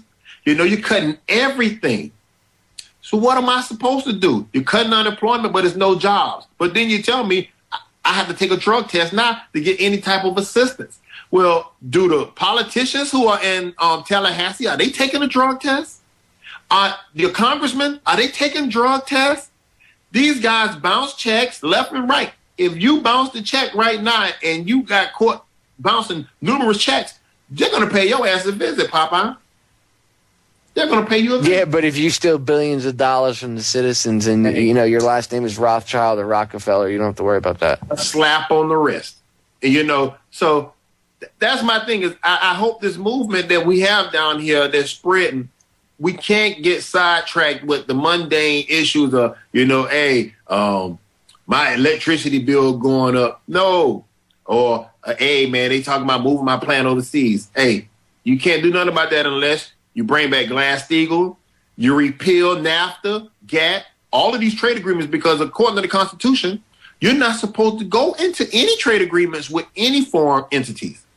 These executive orders by the president, now we got this super committee. So you got a group of 12 men and one. So what's that, a total? What's that, 13? See, because I know about those numbers with these. Yep. You know what I mean? Very good, very good eye. Yes, you have the regular 12 and then the committee head being the president. He's the 13th member. You got the 13, then you go with your dollars and you got the 13th. So I understand this game. But that's just a coincidence, Jerrald. Yeah, well, I'm sorry. Come on. Stop it. That's just a coincidence. You can't talk like that. My bad, Popeye. Thought police are going to be at your door in about 5 minutes, just so you know. Hey, my bad, Popeye. But, I hope this movement doesn't continue on with this fallacy of these list of orders, these list of demands. People in New York came up with their little list of demands. Hey, stop it. It's a game. Those that already, when I saw it in New York and I saw the little bulletproof points they had, the 4 plans, right then I say right there it's co-opted. A revolution is not about let's coalesce and let's compromise. That's not what a revolution is about. A revolution is about a true social, economic disorder. True social restructuring. We have to restructure the entire economic system in America. You have to get off of the debt. You have to allow money to be printed without any interest or debt. And people always say, well, how the banks going to make money? Fuck the banks. Excuse me. I don't mean to curse, but. No, it's okay. Sometimes it's okay. So I really don't care. Sometimes I don't want the FCC, No, you don't have to worry about the FCC. It's internet radio. We are on a couple AM and FM affiliates, but it's kind of late. It's all right. Don't worry about it. Okay, but you when I tell people this, they say you can't do that. You can't. I say, then tell me why you can't. If man created it, that means man can change it. This is not no law. This is not a law. Exactly. Well, first of all, why are we so dumb that we just sit there and go, yeah, it's okay. Well, even though the Constitution says money can be printed by the government and not by some foreign entity, we'll borrow it from these banks anyway, because what the hell? I've had people say, so what? So what that they're a private bank? What do you mean, so what? You jack off? I mean, are you paying attention to anything? Every dollar you have in your pocket, the reason that dollar is in your pocket is because somebody owes that money to the bank. If they didn't owe it, it's like I said to you on Saturday during the interview, we were talking and it came up about banks. And I said, with the TARP bailout, they could have paid off all the mortgages. But they won't do that because if they paid off all the mortgages and nobody owed money, they wouldn't be making any money. That's right. And that's the point right there. So you rather deprive the 99% of the population, so you can keep having your multi-million-dollar mansions and your yachts and your borderless life existence. I'm sorry. We cannot allow this country to be brought into the fold with this new economic order. I agree 110%. We are out of time. Guys, I will probably be able to record an addendum with Jerrald afterwards, and it'll be attached to the YouTube archive later on. But as for the live show, that is it. We are out of time. I'll see you guys again Sunday at 5 p.m. Thanks for tuning in. Hey, ladies and gentlemen. It's Popeye from FederalJack.com. This is a little after-show addendum. Since Jerrald and I were having such an interesting conversation, even 2 hours isn't enough. He's one of those guests. I'm going to have him on repeatedly. And he's welcome back as much as he wants to come on. Jerrald has a few things he wanted to get into and he wanted to talk about. So I'm going to let him pick up. Jerrald, you were talking about the how there's going to be like all these new jobs, and not I think you said 90% raise in jobs is going to be inside the service industry or something to that effect. So go ahead and tell the listeners what you were just telling me. Yeah, all you listeners need to do, if they go onto the Bureau of Labor Statistics and type in Occupational Handbook Overview 2008 to 2018, it outlines the jobs that will be created in America. And when I read the document, they have the prices for everything. They're going to do away with lawyers. They're going to make more paralegals. They're going to do away with doctors. You're going to have more nursing assistants. They're going to outsource all trucking jobs because they say it's more cheaper for them to just outsource those jobs. And they're going to create 15.3 million jobs. 90% will be in the service sector. They have it down to a science, people, of what jobs. So all you kids out there that's going to school and college, and all you parents that have your kids going to school, I really advise you to go to the Bureau of Labor Statistics. These are the same people who every month they put out their jobs review, and they just showed, I think, 108,000 jobs was created the last month of September. And just go through this document, and you will, Popeye, I was truly amazed at how accurate it is. And this was before it was a new president. This was when George Bush was the president. And it outlines everything. They say the age, I can find it right here for you. It says, as the baby boomers continue to age, the 55 and older age group is projected to increase by 29.7%. That means, people, those people are going to stay in their jobs longer, which means you young people who are coming into the workforce, you're not going to find a job. And then it says this, meanwhile, the 45 to 54 age group is expected to decrease by 4.4%. So the baby boomers are going to stay on the job because their 401k plans have been evaporated. So all you people who think that you're going to put your money in the stock market, think again, baby.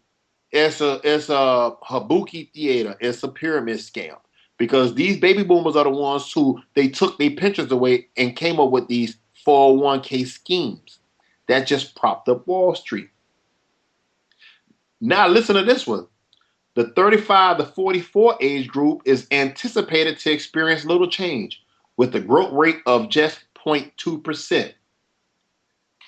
People, there's not going to be any jobs for you people. Anybody under 44, I'm sorry, it won't be any jobs because of NAFTA, because of GATT, because of every trade agreement that these presidents push forward. People don't know that Bill Clinton is the one who pushed NAFTA.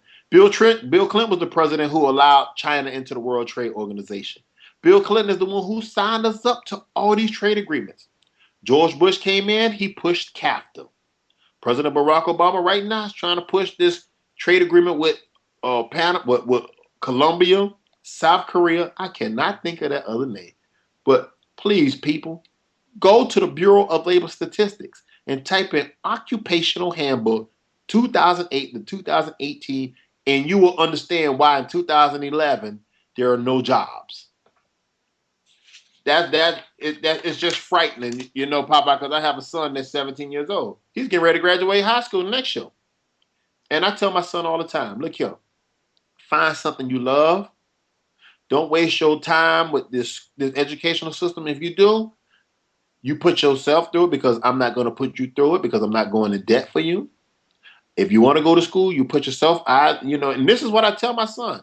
And I tell him all the time, find something that you love and just take your time and cultivate it. Don't worry about money. You can live with me until at least 25 years old, but cultivate and grow your own business, because then you will be able to be free from the clutches. Because I didn't tell him, it's not going to be any pension for him. It's not going to be any pensions. The 401k plans, these companies not even matching it dollar for dollar.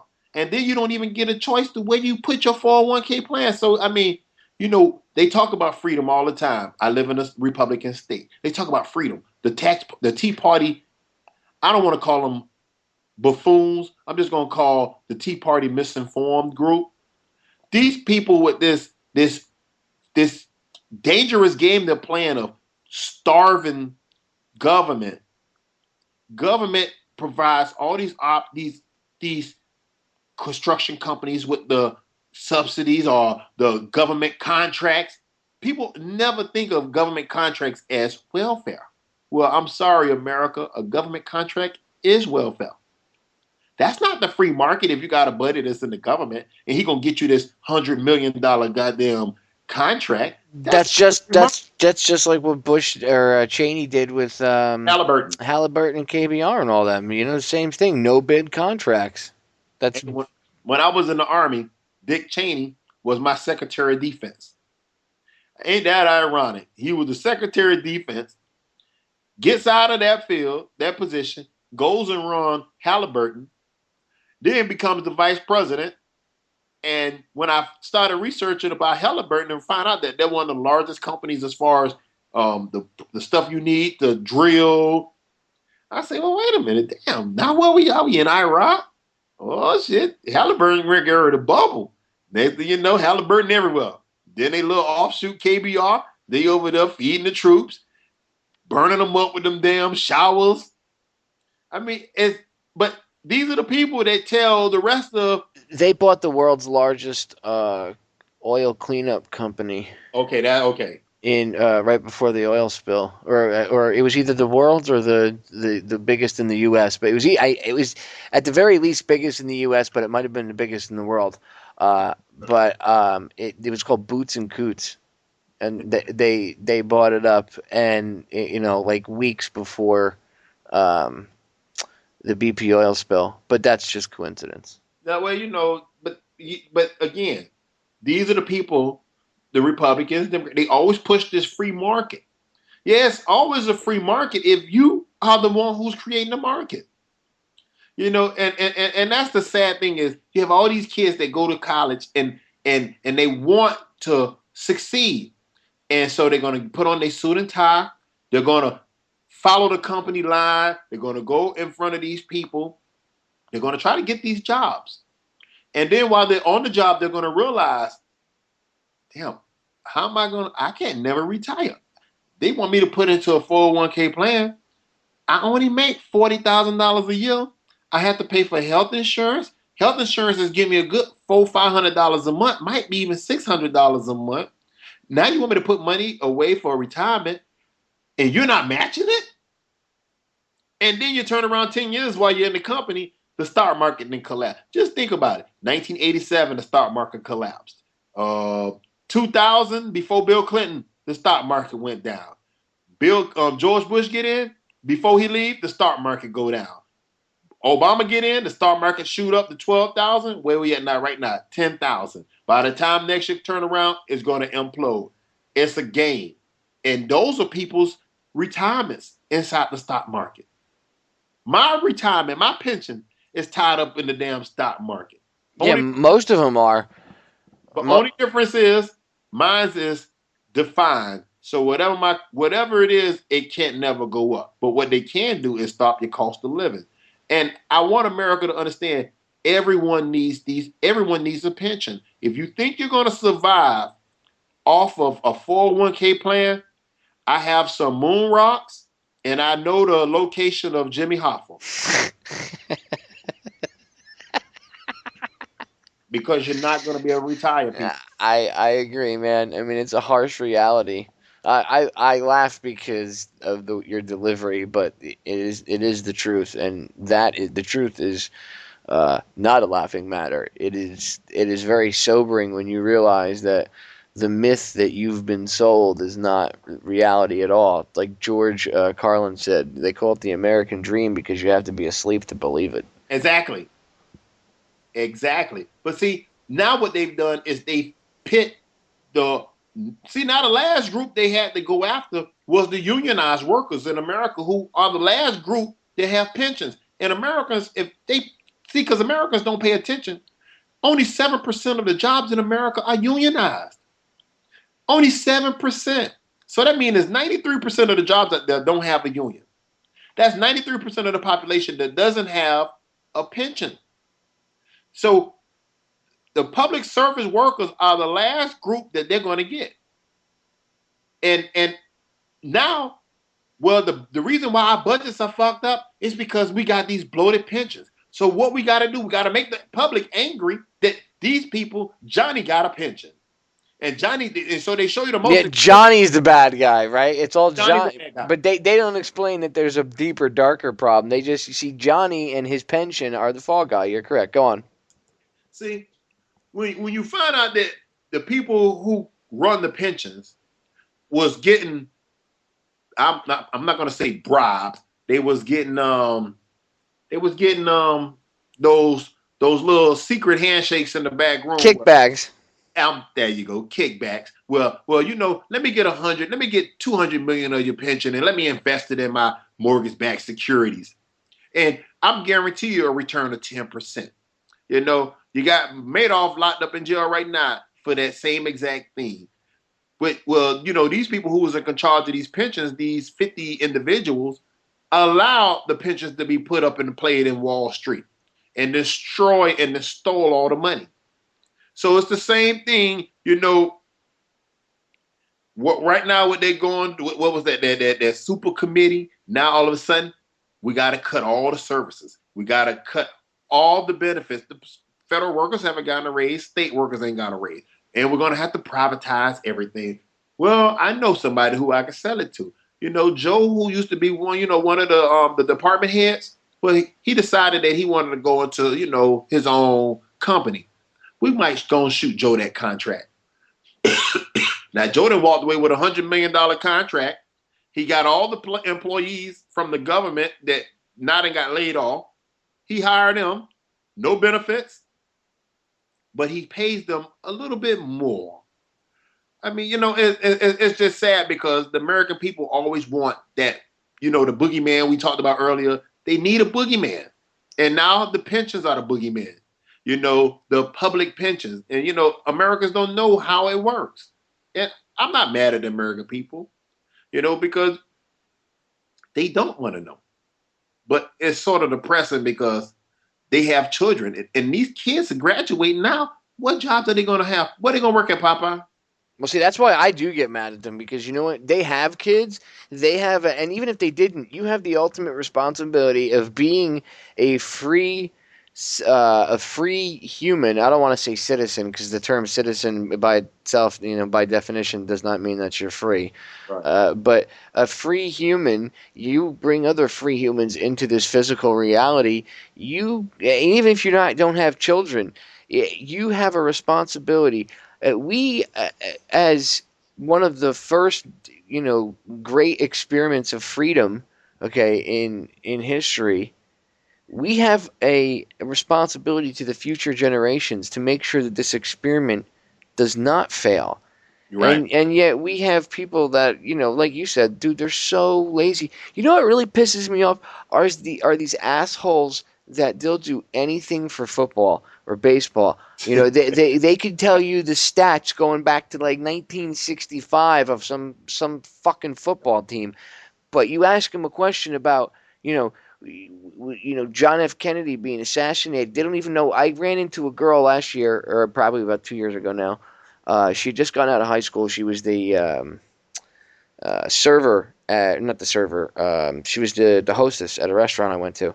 It was up the street from my where I used to live in South Beach, and I used to go up there and eat there like once a week. It was pretty decent, cheap priced. Anyway, I would go up there and I knew everybody. I was always giving out DVDs, so they all knew my website. They all, they watched the movies. They would come over while I was eating and have conversations with me and be all freaked out and everything. And I was talking to them, a bunch of them on the way out one night, and the girl that was the hostess, she goes to me, it came up Kennedy, and I said, yeah, and they blew his head off, and that, and, then I said, I was telling him about how Kennedy with the Federal Reserve, I said, and then you see what they did, they blew his head off in Dealey Plaza, and she goes, President Kennedy was shot, and I looked at her like she was a moron. I was like, what? And I said, yeah, didn't they teach that in school? I was like, I expect them to at least teach that. I mean, that's something that would be kind of hard to hide. And she's like, no, they just told us that he died. Yeah. And I was like, you got to be kidding me. And she's like, no. She's like, I didn't know. She's like, they didn't really say why he died.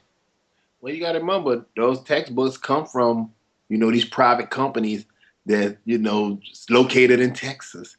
So it's always this revision. See, the Americans don't want the American people to know. Well, Napoleon said it best. History is written by the winners.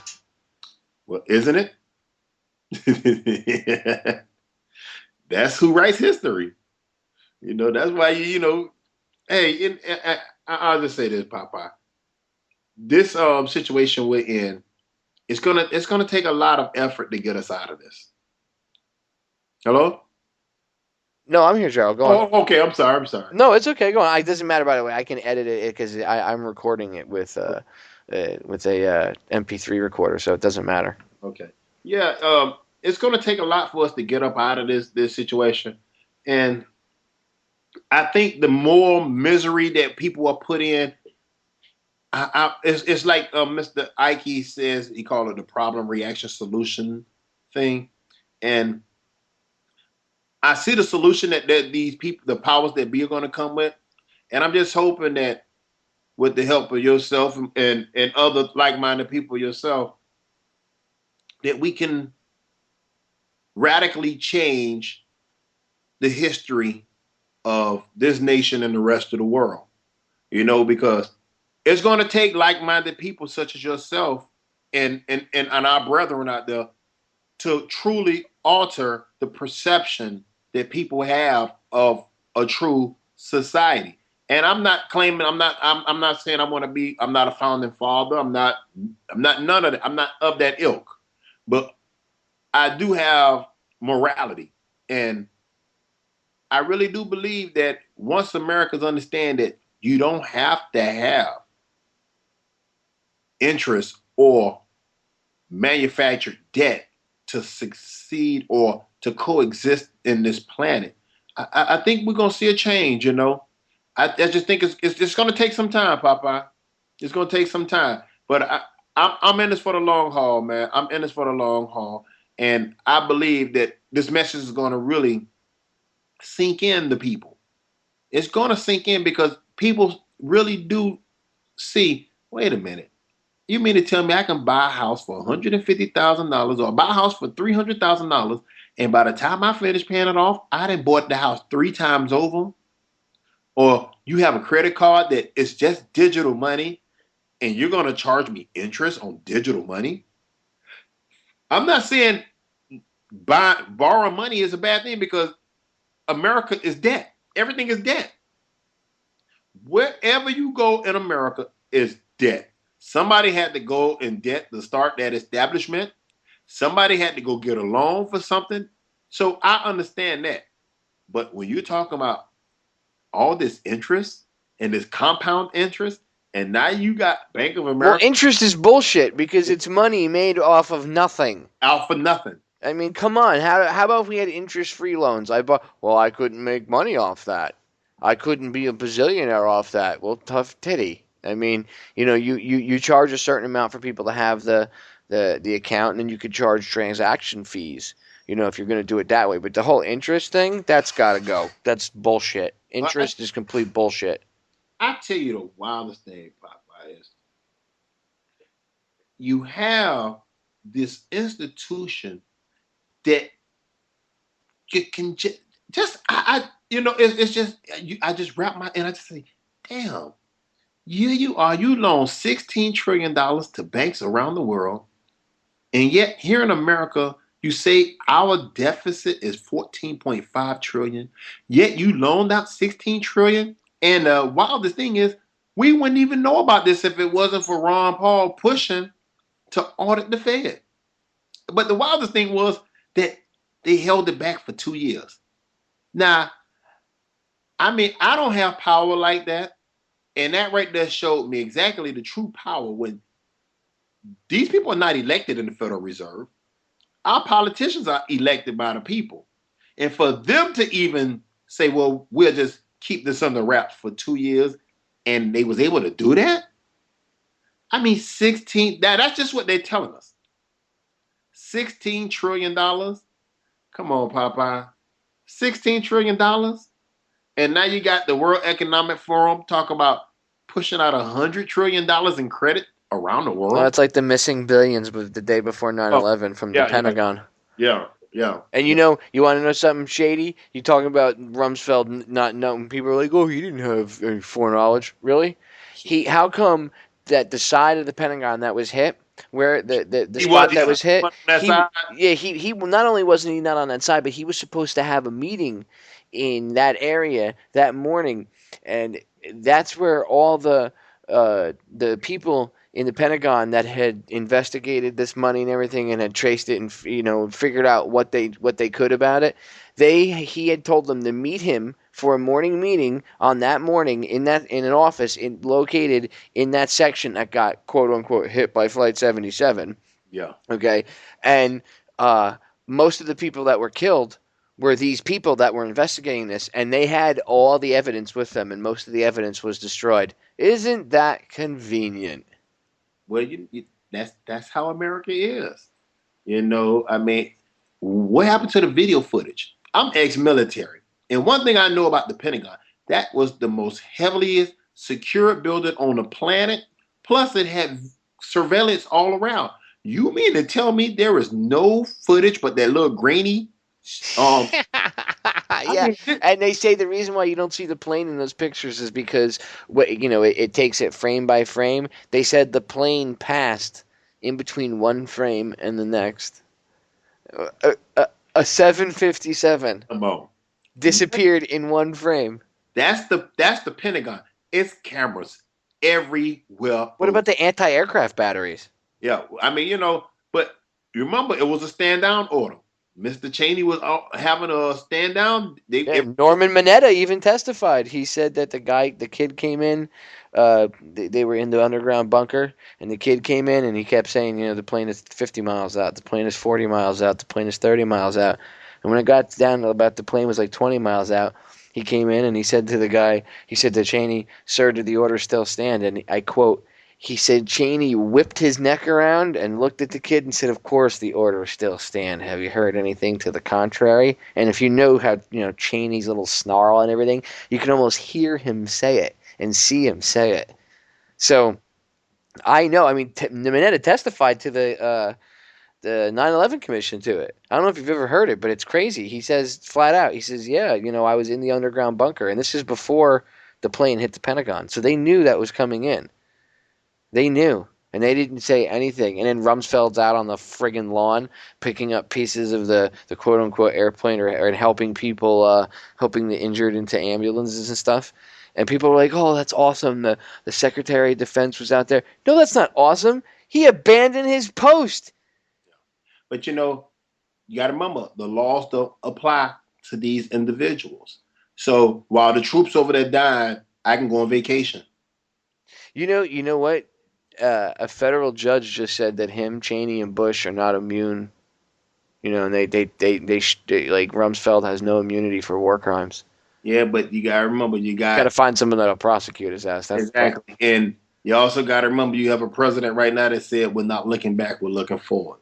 Yeah, so there goes that. Yeah, so we're gonna go knock out those medical dispensaries in California. We're gonna go get the medical marijuana spots. We're gonna go knock them down. But we're not going to go and prosecute this criminal who invaded a country. I'm going to say this. when was the last time any American has ever heard of a Muslim nation invading a European country? No, You not for a while. you haven't. not for a while, You know dude. what I mean? So this fallacy of these people mean to this. No, I'm still waiting for somebody to show me what country has Iran invaded? What country had now Iraq was an aggressor over there, but we was the one who put Saddam Hussein in power. We the one who overthrew the elected leader that was already over there. We put Saddam in power. You know, we put the Shah of Iran in power. We the ones who created all what's over there in Jordan. You know, we created the Saudi Arabian dynasty. I mean, so I love when conservatives flash back, and even the you know, I don't buy into the whole left right thing, but the people that do, you know, even liberals will say, oh well, you know, Iran, you know, 79, you know, they 79 they threw us out is what they did. They threw out the CIA, and rightfully so. I mean, we caused a coup that we were in there for like 25 years. We had no business being in there. I don't understand how any of you don't, you know, nobody pays attention to history. Well, we did the right thing because there's a lot of oil over there. And, you know, my SUV, oh, so you greedy fat turd. That's what it comes down to. You want to be able to drive your gas guzzling SUV and, you know, be a slob. And because of that, because of your and I'm not a greenie or anything like that, but because of that prevailing attitude, people are willing to screw over other people in this world, you know, and so that they can live comfortably. And first of all, I had this conversation with somebody in my family the other day that they buy into the whole Iran is a bad guy thing, and I was like, do you really think Iran, if they had nukes, that it would mean anything? And they're like, yeah, what they would nuke Israel. And I was like, no, they wouldn't nuke Israel because they would end up killing themselves because all that fallout would come back right over their country. Exactly. Don't be stupid. And people are like, well, I'm like, why do you think the Soviets never would have really nuked the United States? Because they knew what would happen. Because that shit would have drifted right back over Russia. Yeah. I mean, come on. These people aren't stupid. They thought about that kind of stuff. Oh, well, come on, you know, they would, no, Iran would, you know, they don't like the Jews. No, first of all, let me tell you something. Iran, the only thing nukes would give Iran is a seat at the bargaining table. That's what it would give. And that's what we don't want them to have. They can't. Look at what's right now with Palestine. Exactly the same shit. We won't even acknowledge that they're a state. Because see, the thing is, if they acknowledge that Palestine is a state, and now there is a Palestinian state, that Palestine could turn around to the UN and say, okay, now we want to push for you guys to tell Israel to get the fuck out because they're an occupying force, and we want to push for war crimes charges for whatever, and then, you know, blah blah blah blah blah, and they list whatever, you know, whatever the charges for certain, you know, cases may be, and the God forbid that happen. And you know what? Look, I'm of Jewish heritage. I'm not a practicing Jew, and I was raised Christian, and I don't even go to church or anything. I'm not a practicing Christian, but I understand that religion is used as a mind prison and everything like that to control people. But I understand, you know, how the quote unquote Holocaust is used, and it's twisted, and what the reality of what happened is twisted to fit these Zionist douchebag Rothschilds and, you know, all their ilk and the people that benefit from the shit that they do. And the citizens of Israel themselves they even have it shitty over there. I mean, look at they're protesting their living conditions and everything else. And yes, they didn't even get any news coverage. Yeah, of course, no, because God forbid. And did you see, if you saw any of the interviews when they talked to the people, like the citizens, they said, oh, we think our government's going to stage a terror attack, you know, so that they have an excuse to attack Palestine and start a war and take off the heat from the protests and stuff. I mean, this is their own freaking citizens saying this. So it's not that, like, you know, and they love to say, oh, you're anti-Semitic. I get that all the time. You're anti-Semitic. And I'm like, well, I'm, you know, and I explain that my mother and grandmother were Jews. And I'm like, now what? And then they're like, well, you're a self-hating Jew. And I'm like, yeah, okay. I'm like, right. I don't hate anybody. What I hate is how people treat one another. I don't know, and first of all, there's Holocaust survivors that have come out and said that, and prison camp survivors that have come out and said what the way the Israelis, the way the Israeli government treats the Palestinians is akin to the way the Germans and the Nazis treated them. So you want to be realistic, there you go. But see, that shit doesn't get any coverage again because certain people, like in certain groups like AIPAC, and the ADL, those guys, the ADL. Let me ask you this: what are your feelings and your thoughts about like the ADL and the Southern Poverty Law Center and all that bullshit, and how they use what used to be the Southern Poverty Law Center was a good idea and founded off a good idea back at its first creation, but it has now been hijacked and turned into this beast. What do you think about all that? What I feel about it is, again, they're all distractions because you always got to remember, you always got to look at the money. Who is funding these organizations to be pro or against anything? And so when you look at the ADL or you look at AIPAC and you look and you see what are they interested in, who is behind these organizations. And so I know who's behind them. Again, Mr. Rothschild, and you have the Southern Poverty, whatever the Southern, I forgot how it's all the different special acronyms. They are just like the Congressional Black Caucus or the Blue Dog Democrats or any of these groups. They're distractions away from the true beast, the economic rulers. See, I look at it in an economic way, and I look at the Federal Reserve and I see who they put their money behind. So it's in their interest to continue this scheme. So you have AIPAC lobbying all the time. They constantly got to remember now, those billions of dollars that the United States give to Israel just funneled the money back into our own defense industry. So you just follow the money. Israel get $3 billion. That $3 billion comes back in the form of Boeing, something special equipment for military purposes in Boeing, Northrop Grumman. Then you deal with the Southern Poverty Law Center. What their number one thing is, they're poverty pimps. They're poverty pimps. They get you to keep thinking that the enemy is either a redneck Republican or these blue dog Democrats. So it's always these shell games, and they never address the true issue. When it deals with, say, AIPAC and their lobby to always keep the Palestinians with their knees on their throat, it's no different than when South Africa was created with their apartheid scheme. But you got to remember, in America, we had that same apartheid scheme with my father. While my father's off in Vietnam, it's legal segregation in the South. So they've learned how to take away a message. So, if the ADL want to keep doing what they're doing, keep doing what you're doing. But eventually, the young people in Israel know. That's why they took to the streets. They can't stop this movement, Popeye. So the people didn't realize who are the true manipulators of this structure. It's those people who got their money, who's printing this money and giving it to them to go buy these missiles and these predator drones and this assault on people's basic living standards. So I don't have anything negative to say about them. I just want them to know, if they're listening, that the world know. The people in Israel know. They know. The people in Palestine know what you're doing. The people in all throughout the Middle East, they know your scheme. So you can keep using the poor blacks and the poor whites and the poor Latinos to fight your global missions of empire. But it's coming to an end, baby. It's coming to an end. So go on and keep printing up your currency.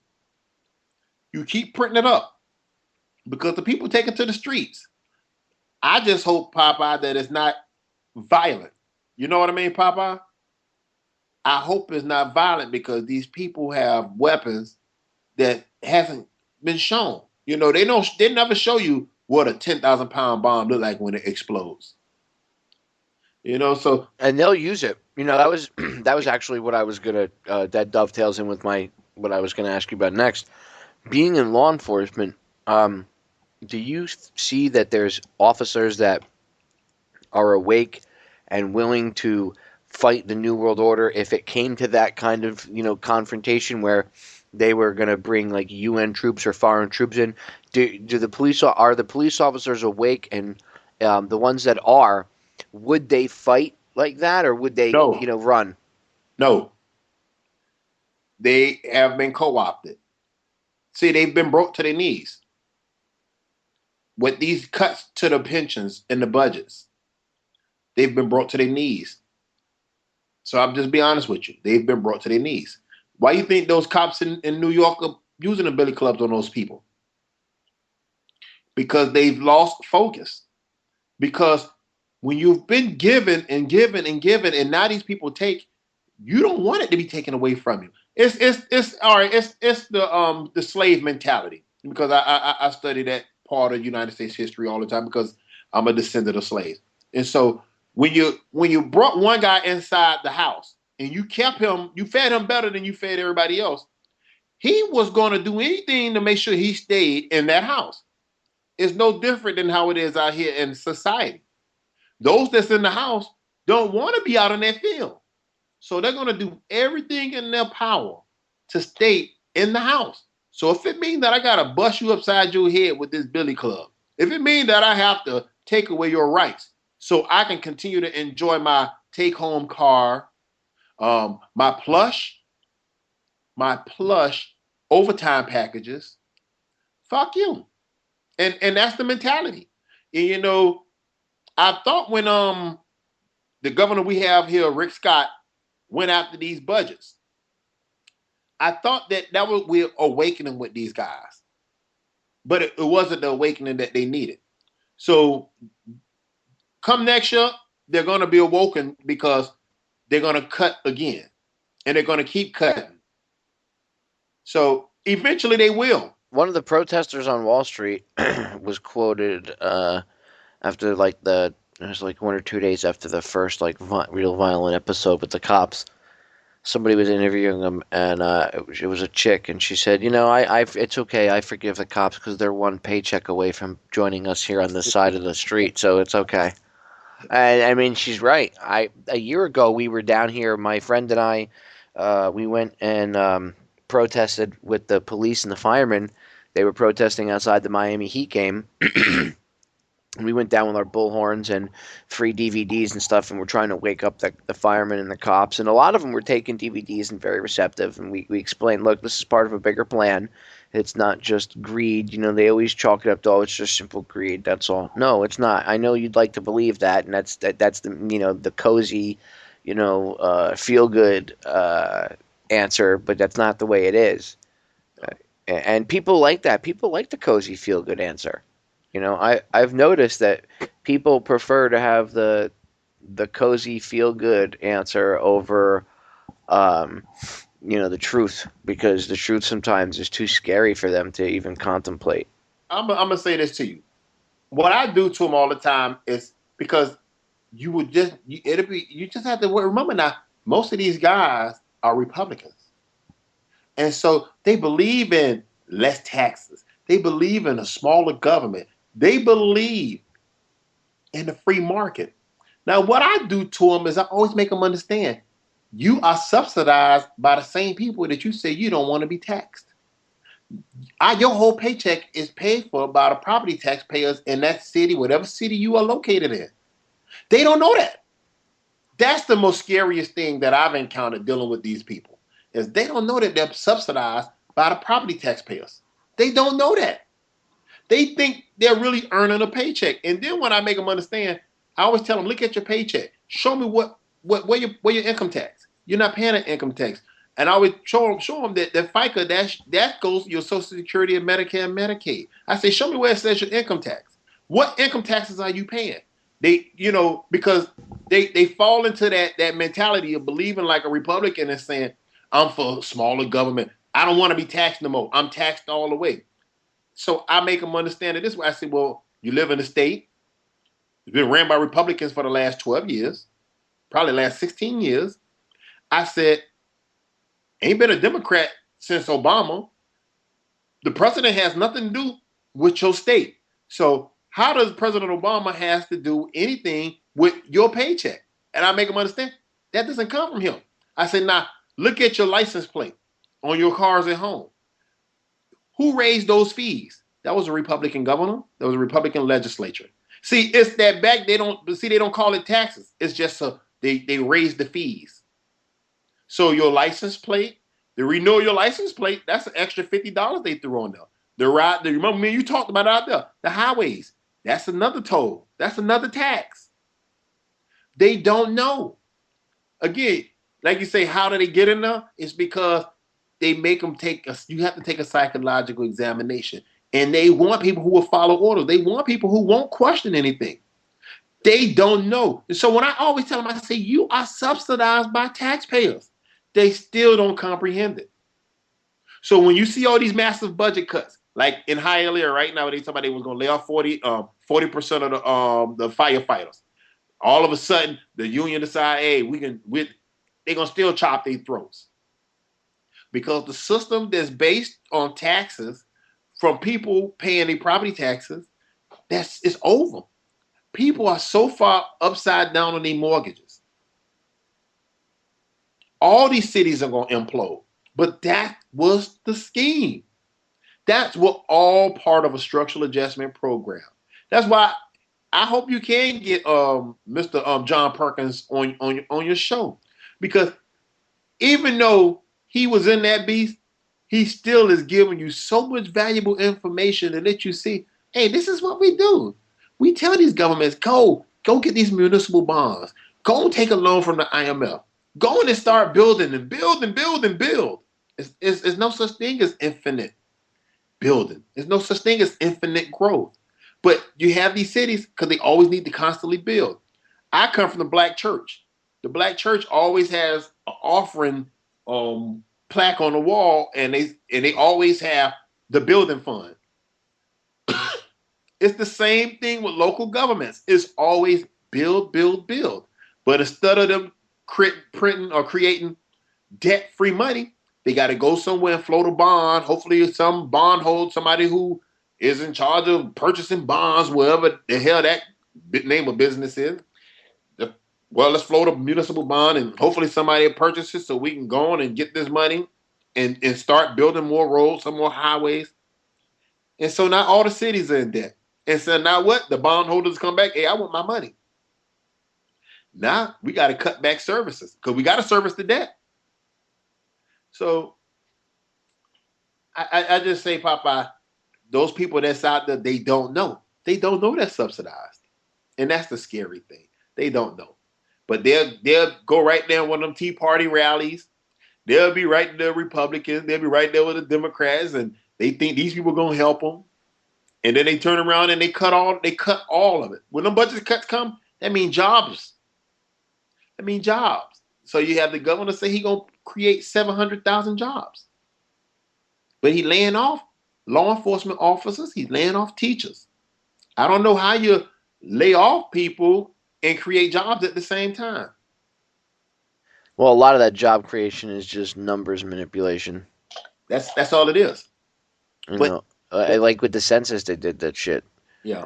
They included they would hire a census taker Exactly. and then fire him after like a month and then Exactly. hire them back like 2 weeks later, and they would include that as 2 jobs instead of 1.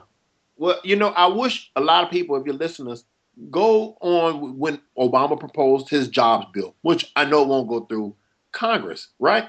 But what he was modeling after was the Georgia plan. And so what I say, well, let me see what the hell is the Georgia plan. So I looks up the Georgia plan. They've had, I think, since 2003. Georgia, what they are doing is you're not hired, but you come work for a company for 60 days. You work for free. Now, the state will give that company, say, $3,400, maybe $4,400 to hire you. And then when your 60 days are up, you're laid off. This is what the model was for President Barack Obama's plan of job creation. Can you imagine that? Can you imagine your business? You allowed to hire somebody for 60 days for free, no benefits, no nothing, but the state is going to give you tax dollars to hire me. That's a win-win, because what you're going to do, you're going to work me for until day 58, 59. You're going to lay me off, and I got 5 more dudes right there waiting to take your spot. And this is what the plan is. And this, again, is called the Georgia plan. But Americans don't know about this. They don't know. So, it's our fault. Ignorant bliss. Yeah, ignorance is bliss. Most of these people have no clue. They're worried about American Idol. Some of the conversations I overhear kill me. I mean, they really do. Like, I'll be out in public with my wife, and we'll be standing like online waiting or whatever, and you're standing there, and you'll hear someone's conversation, you'll pick up on it, and it's, oh my God, did you see American Idol last night? Or Dancing with the Stars? Did you see her dress? Oh my God, her dress. Oh my God, her shoes. And it's like, I want to turn around and be like, oh my God, the Federal Reserve is robbing us blind. How about that? I tell you this. See, when people come to my house, I don't care who it is. You come to my house, you're going to get a dose of everything. I don't believe in idle bullshit conversation. Hey, I love football. I love basketball. I'm one of them guys who know all the stats, all that stuff. I don't talk about that shit. What I do talk about all the time, I try to make people understand about the Federal Reserve. What I do talk about all the time, I want them to understand the economics of America. I want them to know that it's a shell game. But, people want to be distracted. They don't want to deal in reality. But when you come to my house, you're going to get a dose of reality. My son will tell you. My daughter, my wife, I don't care if I'm preaching to people. I want them to understand, because everybody I know have children. And I don't understand how, if you have kids, you're not exposing. Hey, I took my daughter to the Washington, D.C. this year because I wanted her to go inside of Congress. I wanted my daughter to see what a true beast is. I took my daughter to the Federal Reserve. I take my daughter all around because I want her to be exposed to it. I do the same thing with my son. I expose them to everything. Because once they get in the school systems, they automatically are dumbed down. But, oh, yeah, completely. And done, like Charlotte Iserby talks about, completely done on purpose, because they don't want it. Like Rockefeller's quoted as saying, I don't want a nation of thinkers. I want a nation of workers. And that's what they have. But now they done put you, people so impoverished, they will accept anything. And that's where we are right now. So when you had George Bush sit up there and the lady say, I work 3 jobs. He said, that's what I'm talking about. That's a good thing. You know what I mean? You sit there and say, wait a minute, motherfucker, you ain't never have a job.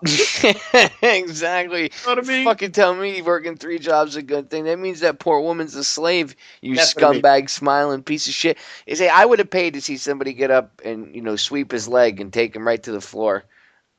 It's just, because it's like, how the fuck are you going to tell this woman who's working 3 jobs, probably never sleeps, her body's probably aching, she's always busy, and she works like a dog, and you're going to sit and turn around and act like, yeah, it's good to be a slave. Yeah. No. But that's what and it's just... Well, that's their mentality. I mean, that's how they really think. They look at us like we're vermin, and, I've talked to a friend of mine, Mark Passio, about this.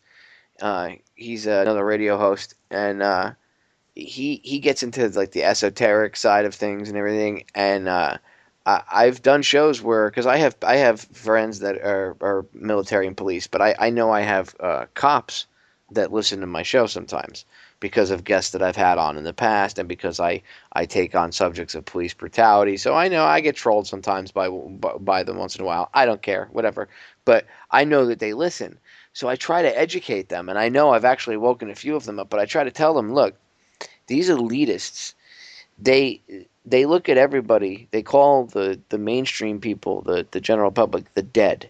Yeah. Okay? That's what they call everybody, the dead. That's their little nickname for everybody. But cops in the military, they have even less respect for. Yeah. And they call them their dogs.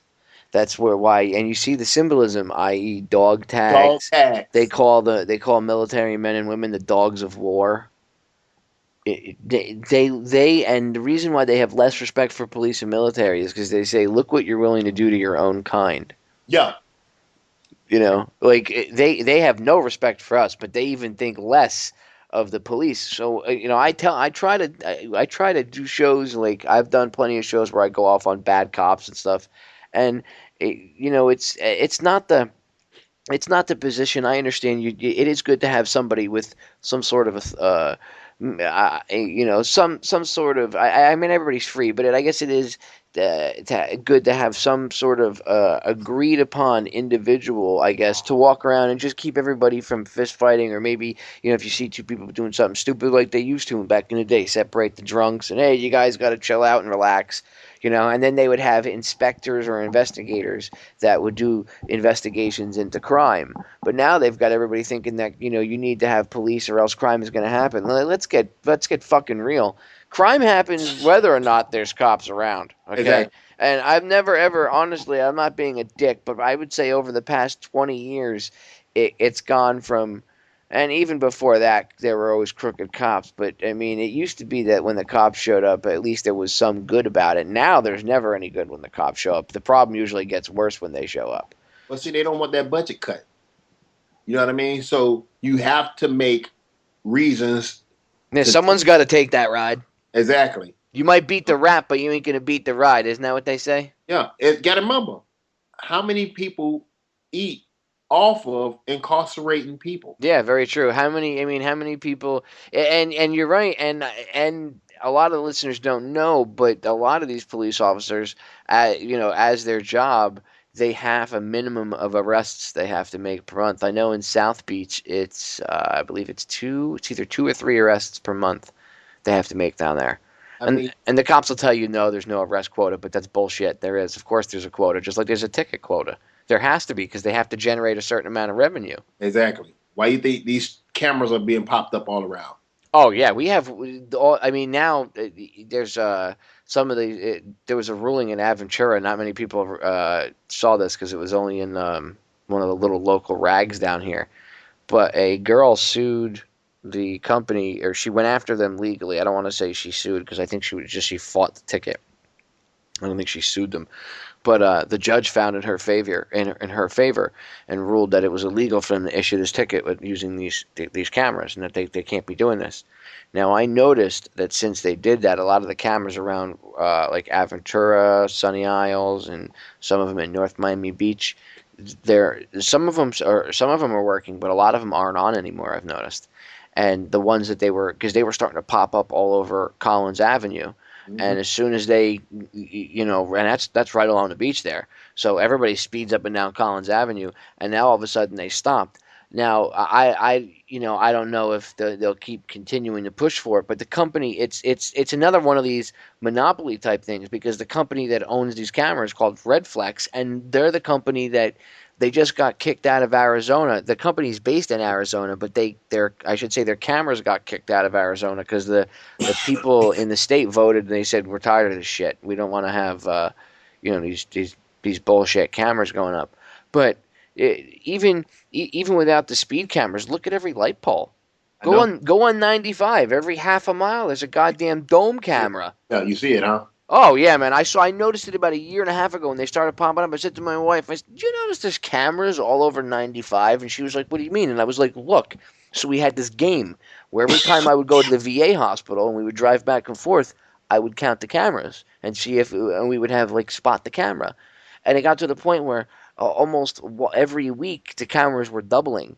And now, when you go down 95, if you notice, when it goes over, like it crosses over a road or whatever, you notice that there'll be one that's got to be 45, 50 feet up, and that covers the whole highway and everything. But then there's another one that's almost even with the highway, and it's looking down on the roadway and everything below. Who's watching those cameras? There can't possibly be a data center with a human being watching all those cameras. Even if they had 100 fucking people, what would they be watching for? They don't. They have a computer watching it. Computers watching it. What was that? Facial recognition software. It's like that movie Eagle Eye.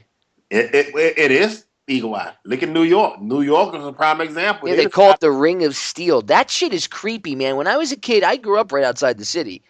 That shit is creepy. That's not the friggin' city I grew up. I used to be able to go to New York and it was, and after 9/11, Popeye. Oh, fuck that. After 9/11. That shit they use that as an excuse. New York now looks like London, like the city of London. Yeah. And you see the protests that's going on in London. Yeah, and dude, people just don't see it. They're like, "What do you mean? What do you mean there's cameras?" Like if you ever watch, I think it was Terror Storm, one of Alex Jones's old movies. He was one of the guys. It was either him or somebody. I think it was him. He was over in London and he was talking to somebody there, and he pointed up and he was like, "Don't you see all the cameras that are on that camera mast about, like looking down all over the place?" And the guy was like, "I never even realized they were there until you pointed them out." Because and it just goes to show it's like they out of sight, out of mind. They didn't even realize that the eye of Big Brother. I mean, the guy was still, well, at least he said on camera he was cool with it. But the point is, the guy didn't even realize that shit was there. But that's how they've made it so commonplace. I mean, I wonder how many people don't even realize that there's cameras watching their every move on 95 now, and that they can literally track you on 95 with your license plate and everything. Yep. The tracking software. The computers can track you from the time you get on the goddamn highway to the time you get off. And that easy or the SunPass shit. That's a GPS tracking. And the state admitted that they track people away from the tolls with that. Yeah, well, you're going to eventually see with all these little traffic cameras, they're going to be able to tell you were speeding because you went from one point to the other point. You couldn't have got there in X amount of time. You had to be speeding. So it's another way. Like I say, they against the taxing, but they do it in a backdoor way with these little fines. The little I think it's $153 if you go in Broward County. It's like $153 if you go across one of those intersections to a red light. $153. And they'll tell you it's not a traffic violation. It's how they get away with giving you that shit is because it's illegal for you to get a ticket written without a cop physically seeing you do something. So what they do is they have a cop go over it and watch the footage and then sign off on the tickets, but they don't really call them a ticket because they can't legally do it. So they call it a code violation. And they say that you violated city code because you blew the red light. I mean, talk about Orwellian doublespeak. They're just sitting there rewriting shit so that, well, it's not a ticket anymore. Now it's a code infraction, and So either way, it's you raping me for money is what it is. And these people that work for the city, like, I don't know how the fuck they sleep at night because they act like you're taking money away from them. Well, and then when you think about it, you really are, because if you don't pay that goddamn fine, they can't maybe get that bonus and take their family on vacation at the end of the year. So now you see the two sides that they have to play. Oh, yeah, that's how they do it. They get the people brainwashed to follow any order that they give, and then they get them in such a situation with finances and everything that in order for that person to continue living, they have to do what they have to do. Exactly. Even if it goes against what their morals are. And the fucked up part is that people do it. Yeah. And they know that shit. You want to see a great movie, you could appreciate it. I'll send you the link to it. It's called, it's on YouTube, on my YouTube channel, the full-length one, but you could just look it up on YouTube, you'll find it. It's called The Stanford Prison Experiment. And in I want to say it was the 60s, it was either the late 60s or early 70s, that they did this experiment in Stanford University. And it was just a couple days long, but they had the psychiatrist that was running it, and they had volunteers and shit, and they split them up, and half of them were prisoners and the other half were prison guards. And within the course of a few days, it was amazing how people changed, where the people that were the prisoners, like, they mentally broke down and were submitting into whatever the quote-unquote guards told them to do. And then the guards were starting to do really sadistic, mean shit to the people that were, playing the part of the prisoners. Even the guy, running the whole thing, the psychiatrist, he, rather than keeping an outsider's view, he also played the part of the warden, and he even got sucked into it to the point where they were worried about some fictitious fake prison riot it was bullshit. It was never going to happen. It was just fake. But at one point, this guy was like, "Oh my God, there's going to be a prison riot, and all the prisoners are going to get loose." Blah blah. And the guy that was next to him was like, "Dude, it's just an experiment." And he's like, "No, you don't understand." And when they interview him later, he's like, he's like, "I shouldn't have. I should have remained an impartial observer, or if I was going to play the part, I should have had somebody else, step in as the observer. But I shouldn't have done both because even I got sucked into it. It took." Somebody, his friend smacking him around a little bit to wake him up and say, "Dude, it's just an experiment." And then he was like, "Oh my God, you're right." And then once he realized what had happened to him, he started paying attention to what the other people were doing, and he realized, "Holy shit, I have to stop this now." And he finally stopped it. But the point was that within a very short amount of time, these people just, it was amazing what they were willing to do to another human being. That sounded like I saw a movie like that. Adrian Brody played in it with Forrest Whitaker. It sounded like the same. They made a movie that same way.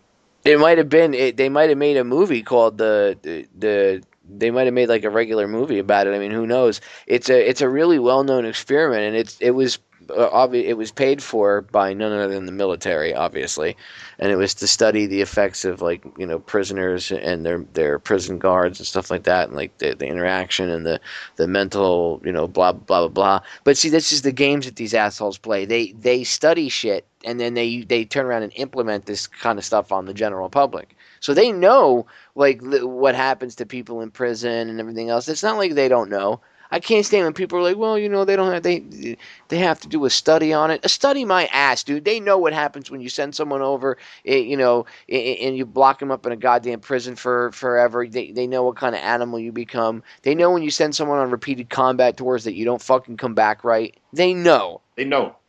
They know. When they say, "Oh, well, we don't know, the science isn't oh, so that you don't know about, but the science is in on global fucking warming, right? Don't take into account the sun.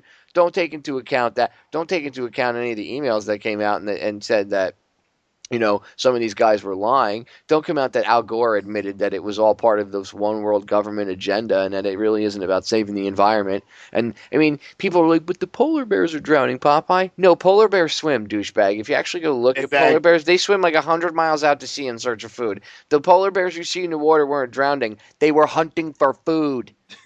Idiots. Okay, polar bears swim. They spend like 75% of their life in the water. Well, I didn't know that. Of course you didn't know that, because Al Gore didn't fucking tell it to you, right? You were worried about looking for man, bear, pig. that shit's so irritating when people, man caused global warming. Dude, no. The industrial age has only been around for maybe about 100 fucking years. Exactly. They want you to believe that shit because they're trying to destroy our industrial base. That's why they want you to believe it. They want us back to living in mud huts. And I tell people all the time, I have a conversation. Guy said, I says to him, I say, think about it. They got you believing that oil is produced by fossil. So they have you calling gasoline a fossil fuel. I said, so I want you to think about this. When they find dinosaurs, are they finding dinosaurs 4,000, 5,000 feet in the earth? No. They find them less than maybe 100, maybe 200, maybe 50 feet under the earth. I say, fucking oil is not a living organism. I say it's no such thing. I say they done made you think it's. I say think about it. They call it a fossil fuel. Yeah, peak oil is a fucking myth. The oil is abiotic, which in case the listeners don't know, that means that the earth replenishes oil naturally. It creates its oil, but they don't tell you that. They want you to fucking think that some peat moss and some fucking animal parts and shit rotted in the ground for thousands of years. How came fucking oil? Come on. Fossil fuel. So, but again, you got to remember, they believe that a motherfuckers, 19 dudes, hijacked airplanes, flew a 57 into the fucking Pentagon from a bitch who didn't even know how to fly a plane. One plane just evaporated in Pennsylvania. Two of them hit the top of the highest buildings in the world, and the buildings just collapsed inside in less than 10 seconds. I mean, people believe this shit. People believe that drugs are just magically appearing in America. Yeah, the cocaine just magically appears across the fucking border. Aliens are dumping it over. They're the ones that are involved in the drug smuggling, right? I mean, come on. But so they gonna distract you, and they gonna throw the Democratic caucus are upset. Then they're gonna show you the Republicans and Mitch McConnell and John Boehner, they're upset. And then you're gonna show the president like, I'm trying to be a little adult here. Let's compromise, or let's come to a bipartisan agreement so we can really stick a real long fork in these people. You know what I noticed about Obama?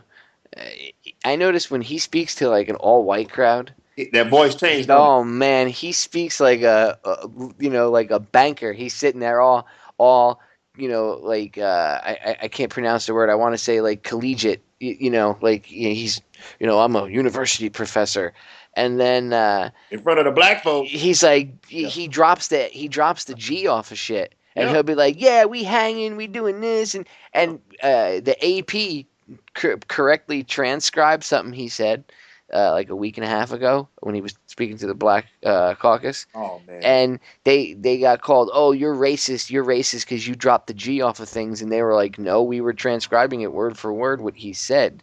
So because they transcribed exactly how he pronounced shit, they're racist. I mean, that's just ignorant bullshit. The race card is such a red herring, and they've even gotten caught. They think somebody leaked some of their emails or some shit, or a letter from like 2 weeks ago, and they admit that racism is bullshit. They're just doing it to create infighting and keep people arguing and shit with each other.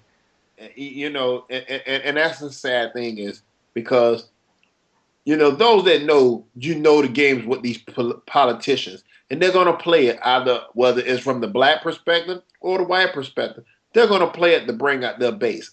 The sad thing is the base that they're bringing out, they're going to still be impoverished. And that's what's so sad about when they bring the race card, because it gets lost in the translation. Like, well, why did, my company go to China? Why did they do that? Did they have anything to do with illegal immigration? You know what I mean? Or wait a minute, did you tell me General Electric didn't pay any taxes? Wait a minute, then why is the guy who ran GE is President Barack Obama's job czar who's helping him formulate plans? Or why was, you know what I mean? You got the president in Silicon Valley before the dude died from Apple. He there with all these technology guys. And I sat there and watched one day on C-SPAN, Bill Gates, none other than Bill Gates, in front of the Senate, asking for more visas to bring in Indian workers to do the job. But what they were going to do, bring them from India. He was going to have them trained by his own technicians. Then he would replace his own technicians because he would build a factory for Microsoft in India, and those guys would go back and do the job. Pay them $20,000, lay off all the guys that was making $80,000 to $100,000. And I sat there and watched this guy on television on C-SPAN saying, we need more S1B visas or SB1S visas, whatever that. I see, wow, these people, but again, nobody's watching C-SPAN. And what he got, he was able to get unlimited visas to bring people into America, work them, then ship them back over there and bring in another crew. I gotta give it to them, Popeye. They're good at what they do. This country is really good at pulling the wool over the humans' eyes to make them think that they're really, out for them. Because I'm just waiting for this new election cycle to see the Rick Perrys of the world, the Bilderberg boy, or Mitt Romney with the special underwear. I'm waiting to see how this plays out, because you got really a group of morons fighting for a position that's going to be dictated to them by Mr. Benjamin Bernanke. What do you think of Jesse Jackson Jr. wasting fucking time with this shit to make Rick Perry apologize for that stupid rock. I'm gonna say this about him. I'm gonna say this about his dad. See, I'm one of those guys. I've never subscribed to those individuals because I've always known about the banking system and what these guys do. See, they always talk about jobs. Motherfuckers don't need jobs. Bitches need careers. Motherfuckers need pensions where they're going to be able to retire when they're 60 years old, where they don't have to work and bust their back. You know, people need pensions. People don't need investments in the stock market that can go here today and next day you turn around and it's gone. I lived through that in 2001 when the towers hit and they sapped my 401k. That's why I got out of the private sector. I didn't want to go through that again. And you see how cyclical it is. At least every 10 to 12 years, the economy collapses. So that's every 10 years, somebody's 55 years old, the entire nest eggs is collapsed. But the people that's on top, they nest eggs don't collapse because they go short the market and they make a killing. The dude with the Republicans, Eric Cantor, this guy put $15,000 in a short that the United States economy was going to collapse. And you sit there and say, wait a minute, aren't you supposed to be doing what's best for the economic interests of the American citizens? No. He was doing the best because somebody told him, hey, we know this going to happen here. Put your money here, buddy. It's guaranteed that 15,000, we're going to make you sure you get 300 grand for your next election. Oh, I tell you, Popeye. These some gangsters, man. Yeah, man. Like I said earlier, it's like the goddamn Sopranos are running the country. It's ridiculous. Well, at least, you know, the sad thing about that, like when you think about Al Capone, here you are, you had the government showing you video footage they had of this guy and pictures. They sat there and watched this guy do all what he did. And now you look, and you just put that right now into this time. They sit here and watching. They always know who the drug dealers. They always know when they're going to make their drops.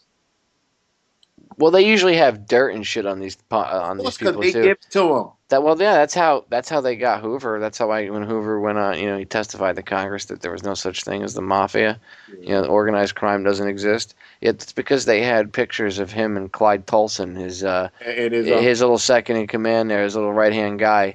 He was more than his right hand man. He was also his hand job man. Yeah. And they had pictures of the two of them together, and they said to him, either we don't exist or we show everybody these pictures, pretty much. And he went, oh, okay, the mafia doesn't exist.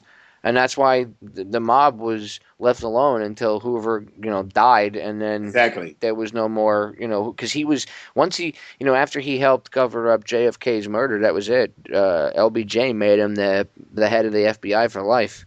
Yeah. So, and Hoover had the files on everybody. He had dirt on everybody. Yes, he did. You know, one thing I'm not a fan of JFK's, the early JFK. I am a fan of the JFK 3 months before he was killed. Because when I read what was it, Executive Order 11,101, where he was really moving forward to getting rid of interest off of currency. And I had a really profound respect more for him, but I always had a hate for him once I read COINTELPRO to see that he was one of the presidents that signed off on, basically assassinating people who was trying to make a change in America. But when I saw that he really, towards the end, something happened that made him think, you know what? I can't do this. I can't. The Catholic in me will not allow me to continue to destroy this country with this interest on this money. And, well, we see what happened to him when he tried to do that. Well, I've read some, a lot about Kennedy. I've studied the Kennedy assassination for probably going on 20 years now. And it's a mixture. I don't, obviously I can't talk to John, so I can't ask him. But from what I've read, it's a mixture of his personal trials and tribulations and things he went through, but also he was having an affair with a woman named Mary Meyer, and E. Howard Hunt actually, on his deathbed convention, he mentioned how her husband Cord was involved in the assassination of JFK.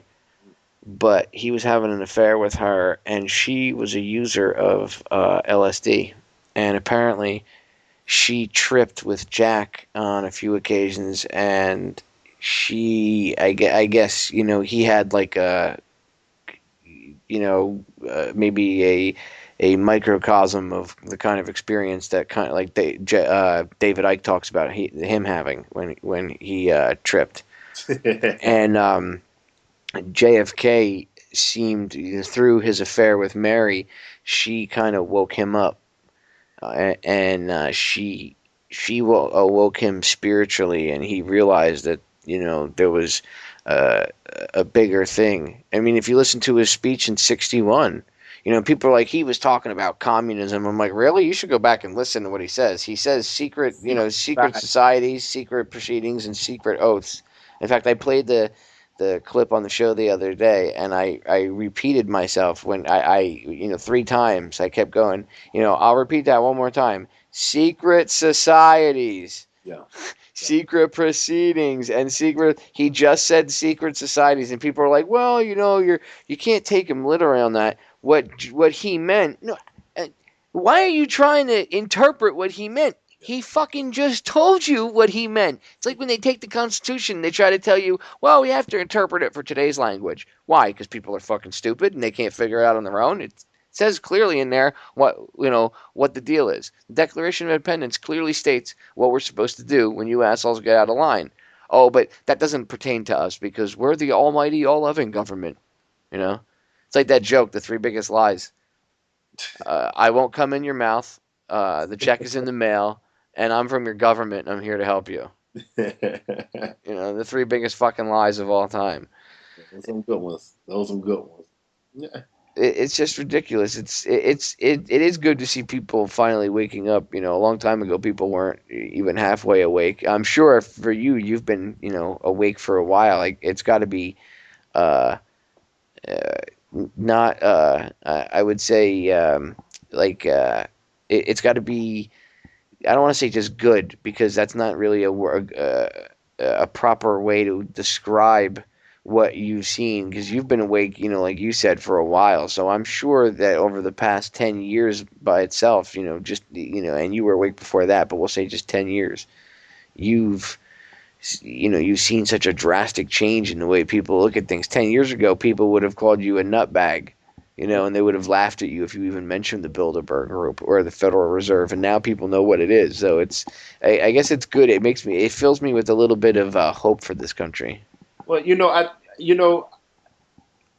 they never thought I was crazy. They would always sit and listen to me because they knew I always read. I think what then really shook them is to realize that now their kids are all teenagers, and they're starting to see now it's no jobs for their kids. And I think that's the realization that they finally are understanding that these were policies that's been put in place that no matter who is the president, these policies move forward. So it doesn't matter what puppet's like the back of my business card. It's got the shadowy Uncle Sam character, and he's got a Republican puppet on one hand and a Democratic puppet on the other. And he's making, if you look at the eyes of the puppets, they're like hypnotized eyes, and it's like, ooh, pay attention to the puppets, pay attention to the puppets, pay no attention to the man behind the curtain actually pulling the strings.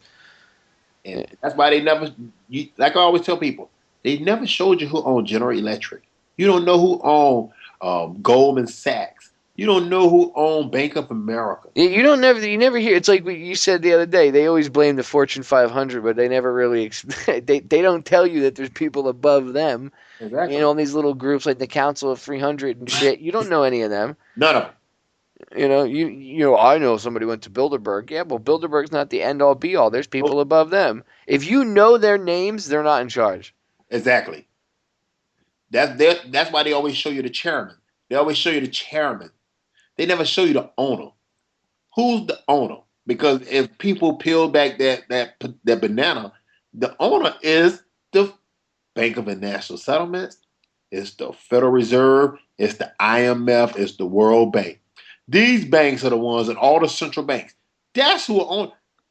How can anybody come up with $100 million unless you took a loan from somebody? That's the only way you can get it. And that's just a sad thing, you know.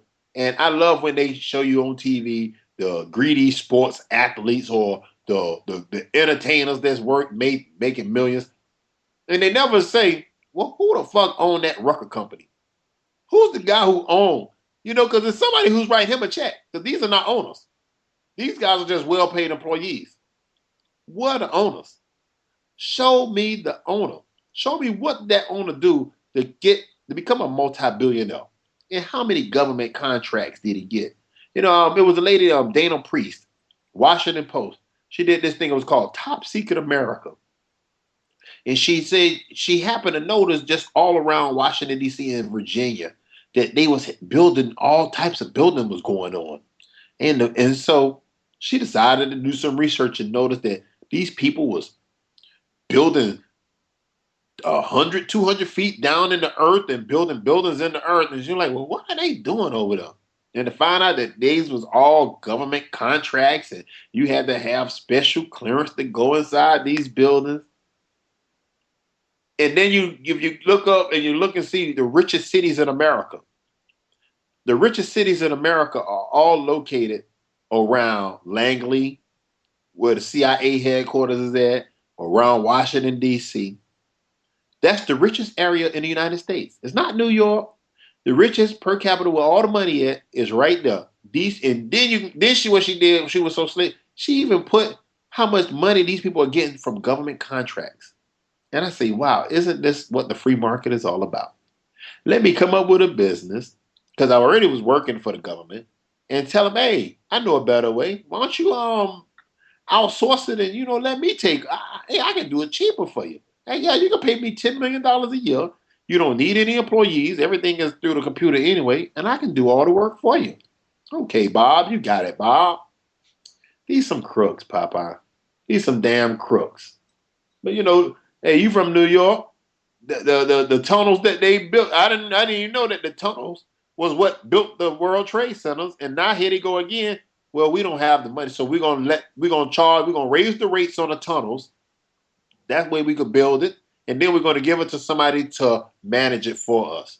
Not the Port Authority. They won't manage. We're gonna allow a private company to also. Oh, and we're gonna give you subsidies to relocate and to come inside and have an office inside the building. You know, people don't even realize that 9/11 was like a way for them to revitalize the downtown area. People are like, oh, the Twin Towers, they venerate them, but they don't. Nobody remembers that they were an eyesore. Not that I'm saying they were an eyesore, but the city considered them an eyesore. A lot of the local residents consider them an eyesore. You know, Silverstein had a lot of empty space in that building. A lot. He had an asbestos problem in that building. You know, they wanted to revitalize that whole area, and they were like, man, we could do so much more with this if we did this, this, and this. So what do? They bring the fucking buildings down, and then now, when you hear them talk, they always say, oh, it's a renewal project, you know, Lower Manhattan, they're revitalizing. It's like a revitalization project. Well, I thought you were building a memorial. And well, we have to get those buildings back up. You know, we have to show the terrorists what they're. But when you hear them talk about it, it's always there's going to be more space to lease, this, that, the other thing. It's always about money. At the end of the day, it's about money, and part of that. I mean, I'm not saying that's all 9/11 was for, but part of the benefit of that whole event was the fact that now they could, you know, they could go redo that whole area, you know, urban renewal, and they had a reason to do it. You know, that they didn't have to pay for, getting the asbestos removed and then bringing the towers down, one, you know, piece at a time, and demolition the way they're supposed to. They didn't have to pay for that shit. Just think about this. Now you created a gigantic worldwide tourist destination. You know what I mean? Exactly. You know, it's all about consumerism. You can't run a society based on people touring and coming to your. It does. Look at Florida. Florida is a tourist place. If people don't have money, nobody comes here. You cannot, because we don't. I just don't know when the American people are going to say, you know what, we've been taken over by the Chamber of Commerce and international bankers, and you know what, we're going to just become isolationists. You know, we don't have to. We have enough in this country to provide for every citizen. Globalization is not benefiting not one person in America. Not one person. No, it's screwing over everybody. It's, Like I can get with the idea of, everybody getting along in harmony, like in Star Trek, and everybody fucking, there is no, arguing between colors of people or races or nations or religions or any, everybody gets along and it's fucking harmony, and we explore the ocean and we explore space. That would be awesome. Unfortunately, that's not the reality of things. And until we spiritually evolve, there's always going to be some asshole that wants to control everybody. yeah. And you can't have a world government while you have that type of mentality running around, because then you're always going to have the threat of some asshole taking over that world system and becoming a worldwide Hitler. Yeah. What's to stop the next dictator from coming in and saying, well, we have to advance, Popeye. We are advancing, but there's no reason why we should give up our fucking rights and our sovereignty. We are the best thing this world has. People are like, "Oh, America sucks." No, right now it does, but the idea, okay, is a great idea, and it's a novel experiment. It's a novel idea, and we're allowing it to be destroyed because we're too, and when I say we're, I don't mean you or me, but as a country, we're too collectively fucking lazy to do anything about it. And now people are starting to get pissed. I've noticed that, when the media tries to play it up, oh, they're just pissed because Obama's a black guy. No, they're pissed because he's just ramped up what Bush was doing to a new level, and it's to the point where it's not even. At least Bush had the sensibility, and I don't even want to say sensibility because it's not him, but his controllers at the time weren't in such a rush that they were able to do things. And at the time, people were still afraid because of the war and everything else, so they weren't thinking clearly. But now you got people thinking, a lot more clearer. And then you got him pushing shit 10 times as fast as anybody else was. And people are like, but wait a minute. Why is he doing this? Why is he doing that? Wow, what the fuck? Yeah, what the fuck is right? So you realize he doesn't work for you. He doesn't give a shit about you. That's why, like I said, like I was telling you on the show originally, before we did this addendum to it, that one of my friends, he allows his pride to blind him, and he's like, I don't care what President Obama does, he's the first black president and I have to support him. And I'm like, that's stupid. And he's like, you don't understand, all the shit we went through. And I'm like, I understand that, I'm Jewish, trust me, I fucking understand. That's not the point. It doesn't matter. What happened in the past was fucking horrible, but that's got nothing to do with now.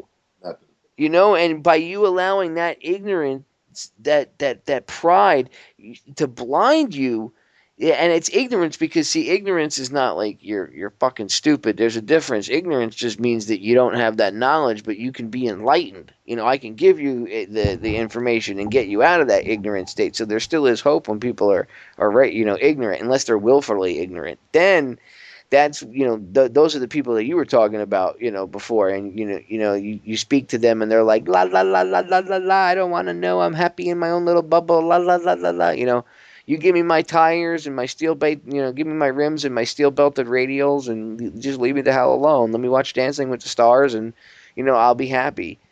But it's not like that. I mean, they killed Tupac because he was opening his fucking mouth. Anybody that thinks that was not a hit on Tupac is out of their fucking mind. Suge Knight, big fat motherfucker, is sitting next to like 110-pound Tupac and he don't get hit. And Tupac gets riddled with fucking bullets, but it's a random drive-by shooting? Right. Well, you got to remember, COINTELPRO targeted the Black Panthers. He was a product of the Black Panthers. His mother, all of them was Black Panthers. All of them who his mother grew up, everybody got knocked off. So they knew he was a true threat because he was the only guy who could articulate and put it in words the struggle and the pain that people was going through. So they always find a way to get rid of those kind of guys. always do. And they replace them with the Jay-Z's of the world. You know, they give those type of guys that light, that shine, so where they can move forward with the true agenda. And they do, you know, the little bit things to say they're giving back to charity. They never expose the true dark side. And so they take on their capitalist mind state, but it's always what the guys of is private money people behind them. Because this young man can become worth $300 million.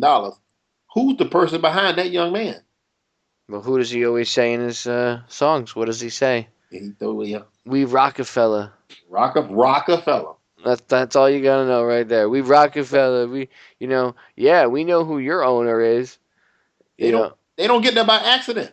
No, they do not. And Tupac talked about Jay-Z. He said he's a fake motherfucker. You know, he's an Illuminati puppet. And he said they're gonna use him to try to control you and control the thoughts that they convey across to you and everything else. And then they kill that motherfucker. But that's just a coincidence. Well, I'm saying this. I'm proud to see anybody make it. But what I never understand is it come a point where morality has to set in. You cannot, like I went to the White House in '88 when Ronald Reagan was the president. And back then, they didn't have them gates up there. And people just walked around freely. It wasn't no barricades in the front. And this is 1988, December 1988. And it was people living in cardboard boxes in the front of the fucking White House on the Washington Monument lawn of that little mall. It was homeless people scattered throughout that whole street. And I remember as an 18-year-old person, newly in the military, I could not understand it, Popeye. I'm like, wait a minute. This is supposedly the greatest country on the planet. Here you have a president that is oblivious to the poverty in front of his own fucking house. And if you ever was able to go back and you see footage, and you will see it was abject poverty and homelessness in front. And that has always stayed in my mind of being able to see that as an 18-year-old in the military. And I just like, wait a minute. I mean, it was rows of homeless people in front of the White House. The White House. You would think that this society would not allow that. I mean, if I'm correct, this is the place where Washington, D.C., all dignitaries from around the world go there. And you have to ride them right in front of that? That just showed me at such a young age the true nature of those people that get up there.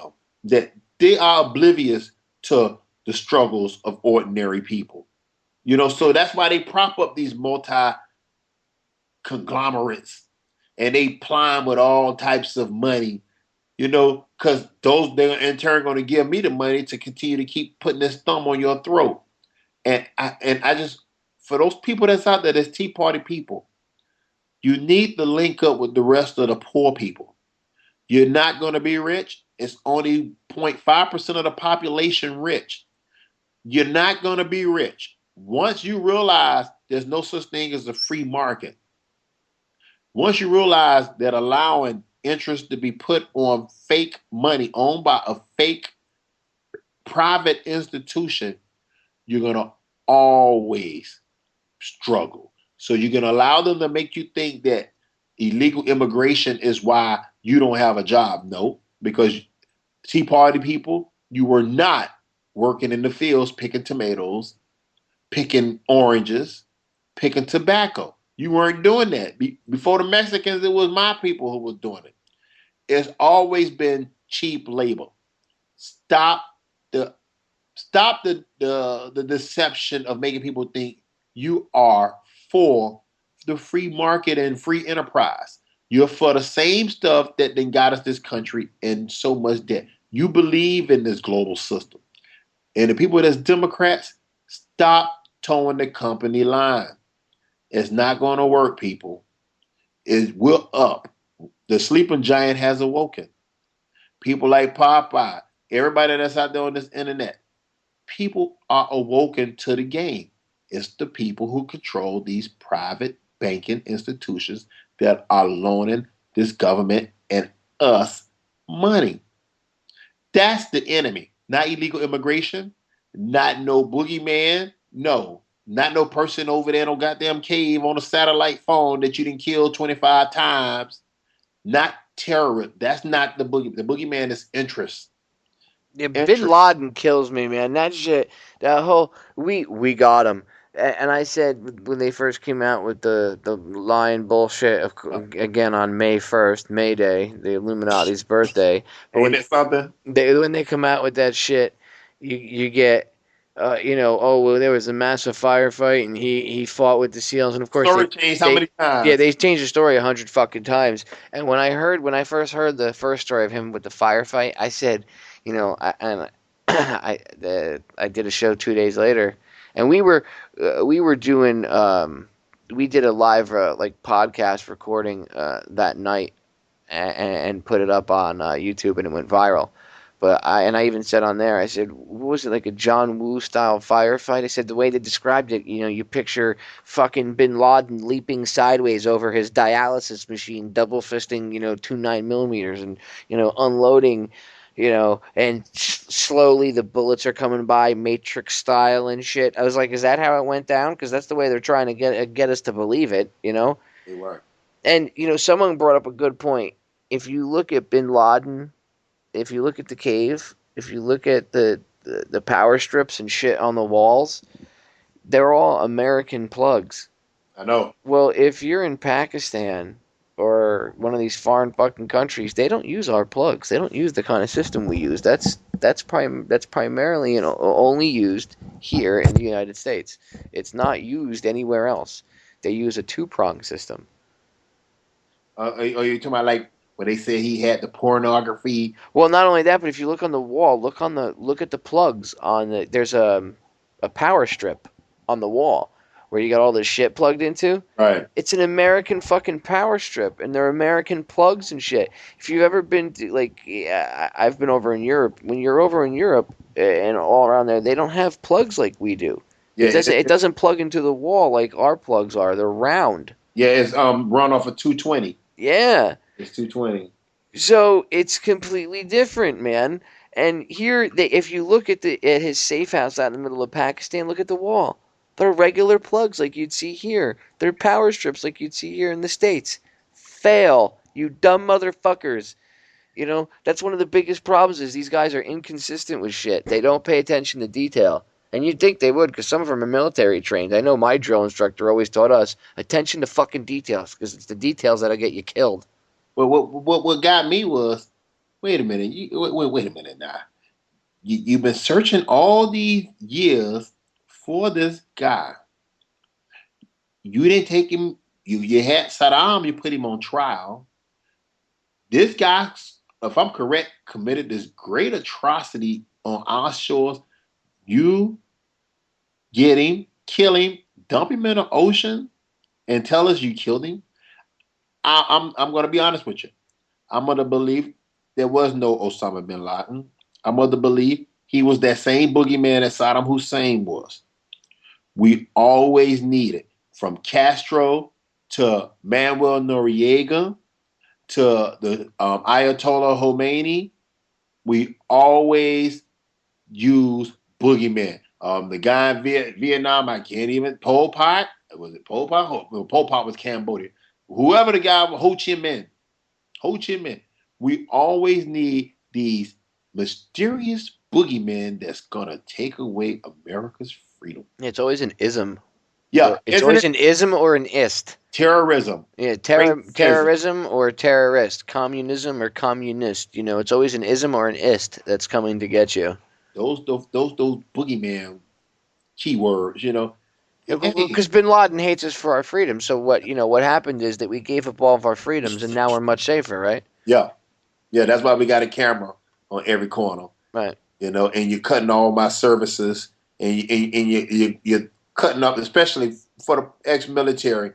They don't care about us. They didn't care about us when we was in substandard housing for us. Now when you get out, they don't help you find a job, but they do everything to get you in. When you get out, they're not finding you no job. Then the companies, If you had a job where you was in and then you got called back, they done laid your ass off. Oh, and don't have no mortgage while you're gone. Marriages are destroyed because you're constantly on tour. Do they care? No. Are any of their children in the military? No. And what are we really fighting for? Halliburton, Bechtel, Kellogg Brown and Root, to get some more Boeing aircraft. I mean, I would say, why are they manufacturing all these bombs and these bullets? Some little rural area that's a Republican town that needs you to keep with this war so they can keep that community. You always notice where all the military bases in rural parts of the United States. They could be in a major state, but they be in the smallest rural area and they populate the entire community. So it's in the interest. See, that's another form of taxpayers subsidizing cities, and those people live in those cities. Hey, it's okay if we have all these wars because hey, it's good for business. It keeps me and my sons getting these jobs in these companies that's manufacturing death.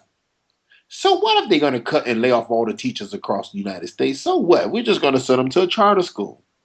So what if, the roads are not paid? We're going to go get a private company and let that private company take care of that for us.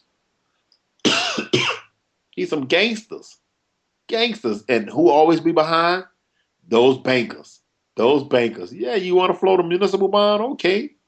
I'll take it off your hands for you. How much you need, sir? Oh, you need $600 million to build the stadium, the Miami Stadium? Okay. Now, I'm going to loan you $600 million. But what I want is 1.5 to $2 billion. Oh, it's okay. I'll pay it all. I take a 30-year loan. And, with the 15 years, we'll refinance it and stretch it out a little bit longer. So what if I got to lay off all the teachers? As long as we have a first-class city, because I don't want my billionaire buddy to have to build his own toy. I mean, it's gangsters, Popeye. Gangsters. It kills me. Like in California, they built this fucking massive school, this state of the art school, all this bullshit, all this new shit in it, and they can't afford to hire any staff to operate the motherfucker because of the budget went over. But you know what they're gonna do? A private company who's probably a buddy of some politician say, "Hey man, I know what I can do. I can turn that in. Maybe I can turn it to one of these for-profit universities like the Phoenix University or DeVry. And, then you can pay me money and I'm going to get these kids to come in and get these degrees in worthlessness. And, I'm going to get them that degrees in business management or, business administration. And you're going to give me at least 90%. Well, we're going to make them take out a loan anyway. But you're going to subsidize me. Yeah, ain't no need for it to just sit there. It's already built. So why don't you let me get it, Tom? Okay, Bob, you got it. How much you need, Bob? I think we're going to need about $300 million. $300 million? Oh, I was going to give you $400, Bob. But if you only want, let's make it $350. Okay. There's a great movie. You've probably seen it. It's an anime movie called The American Dream. Yeah. And I'll have copies with me tomorrow. But next time I see you, I'll make sure I have a copy with me. In fact, I'll send you a link to the YouTube version of it. You can watch it. I'll send it to you right now. He says he pretty much shows that the guy the one guy's explaining to another guy in the film how the Federal Reserve works, and he goes, "But I don't understand is if the Federal Reserve gives all these banks money, where does the Federal Reserve get their money from?" Exactly. And it flashes, and you see the guy at the Federal Reserve, and he's like, "Hey, Ethan, Federal Reserve," and he's like, "Ethan, we need money to the bank," and he's like, "We need more money," and he's like, "Sure, hold on," and then Ethan goes and calls that's when he says, "Well, where does the Federal Reserve get their money from?" And all of a sudden, it cuts to this guy Ethan, the Federal Reserve guy, calling the Treasury guy, and he's like, "Yeah, we need $300 million by morning. Go ahead and print that up." And he's like, $300 million? I just printed up a bunch of money for you. And he's like, "Yeah, got to keep the money going. Got to keep making money. Got to keep getting loans. Got to keep the money flowing." And he's like, "Well, okay, you're the Federal Reserve." And then the Treasury goes out and prints out more money. And that's exactly what they do. Isn't it?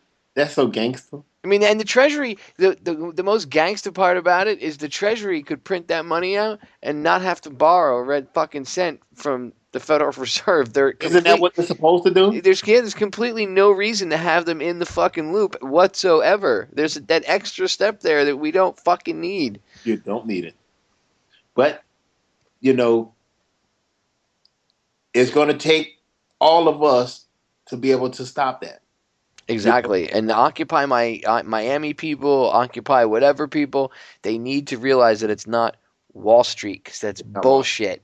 Yeah, Wall Street's part of it, but they're a fucking infinitesimal part of it when it comes to all the other shit that's going on. That's it.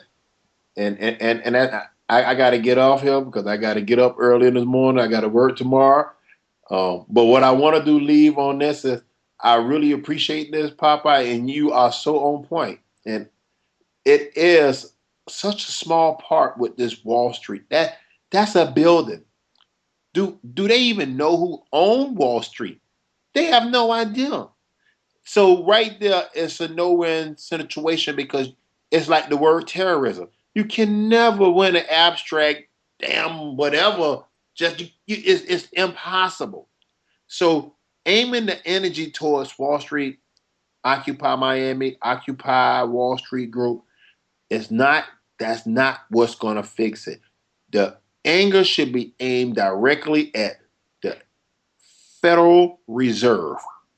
The Federal Reserve. That is what the anger should be targeted towards. Exactly. That's the root of the problem. We have to abolish the Fed. How it's done, I don't know. But I know that we got to get interest off the money. Maybe we got to do like North Dakota. North Dakota has its own banking system where they don't borrow money from the government. They print its own currency and they put it in circulation without interest. And the state loans the money to the cities. That's why North Dakota don't have any problems. California right now is doing the same thing. I don't know if the governor's going to sign it, but California is on to something. And I think we eventually will. If I'm correct, Iceland did it. Iceland threw out the bankers. Iceland said, fuck you, I'm not paying this money back.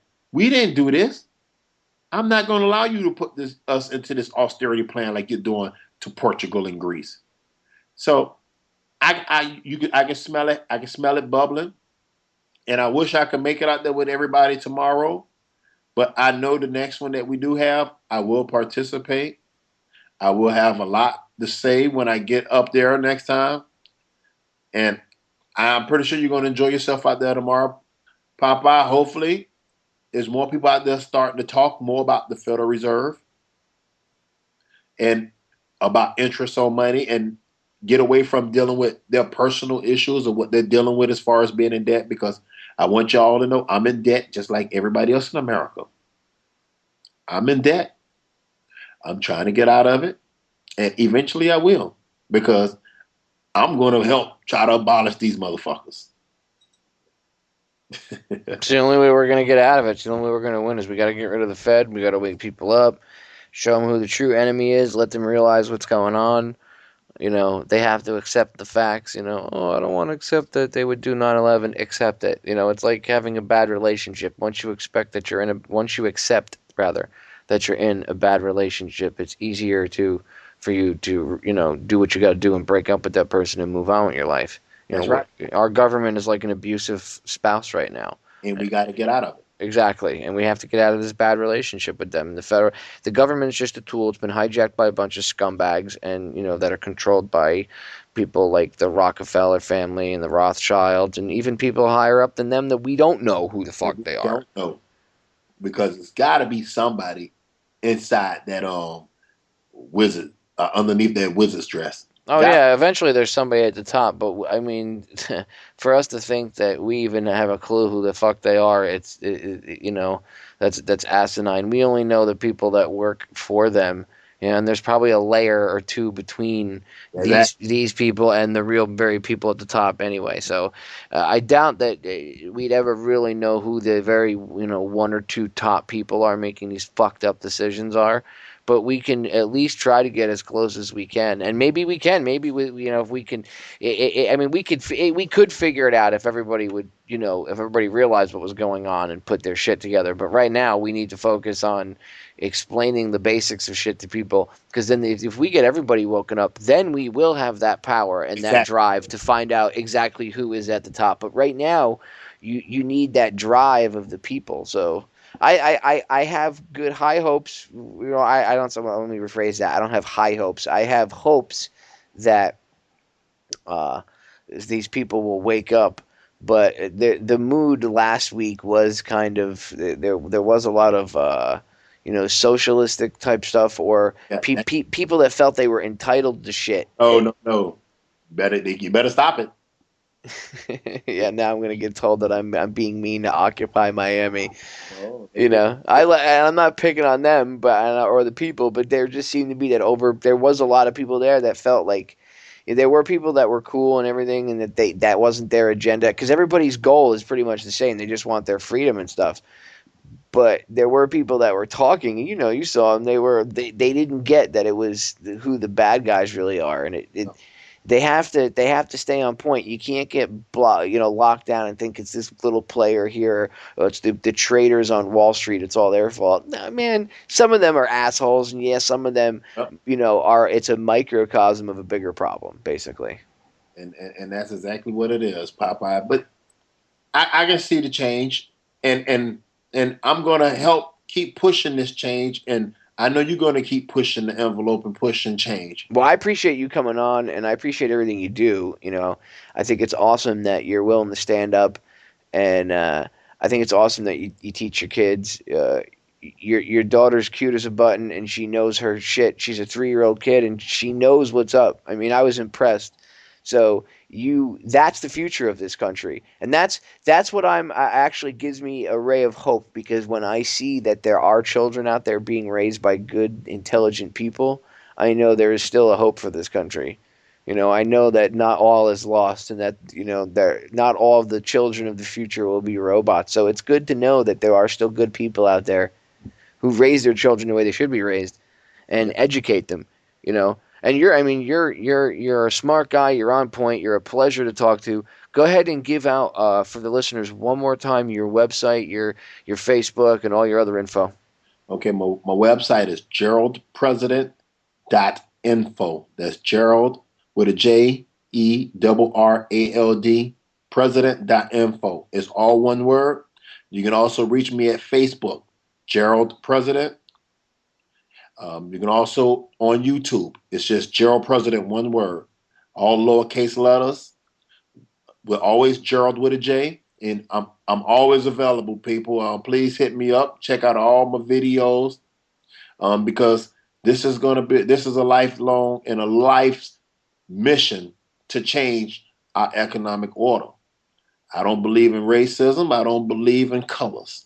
What I do believe is changing this economic order and economic structure we have in America. I believe in getting rid of interest. So always, if you go to www.jerraldpresident.info, I put up the government policies. I put up newspaper articles all around the world so you can understand.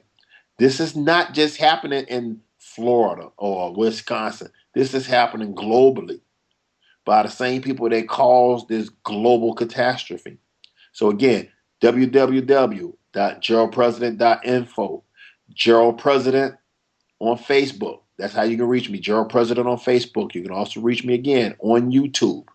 Jerrald President. Just one word, Jerrald President. And it's always spelled with a J and 2 R's, people. And again, I want to thank Popeye for just giving me this opportunity. And if he always had me, I'm always more than willing to come on here and chop it up with him.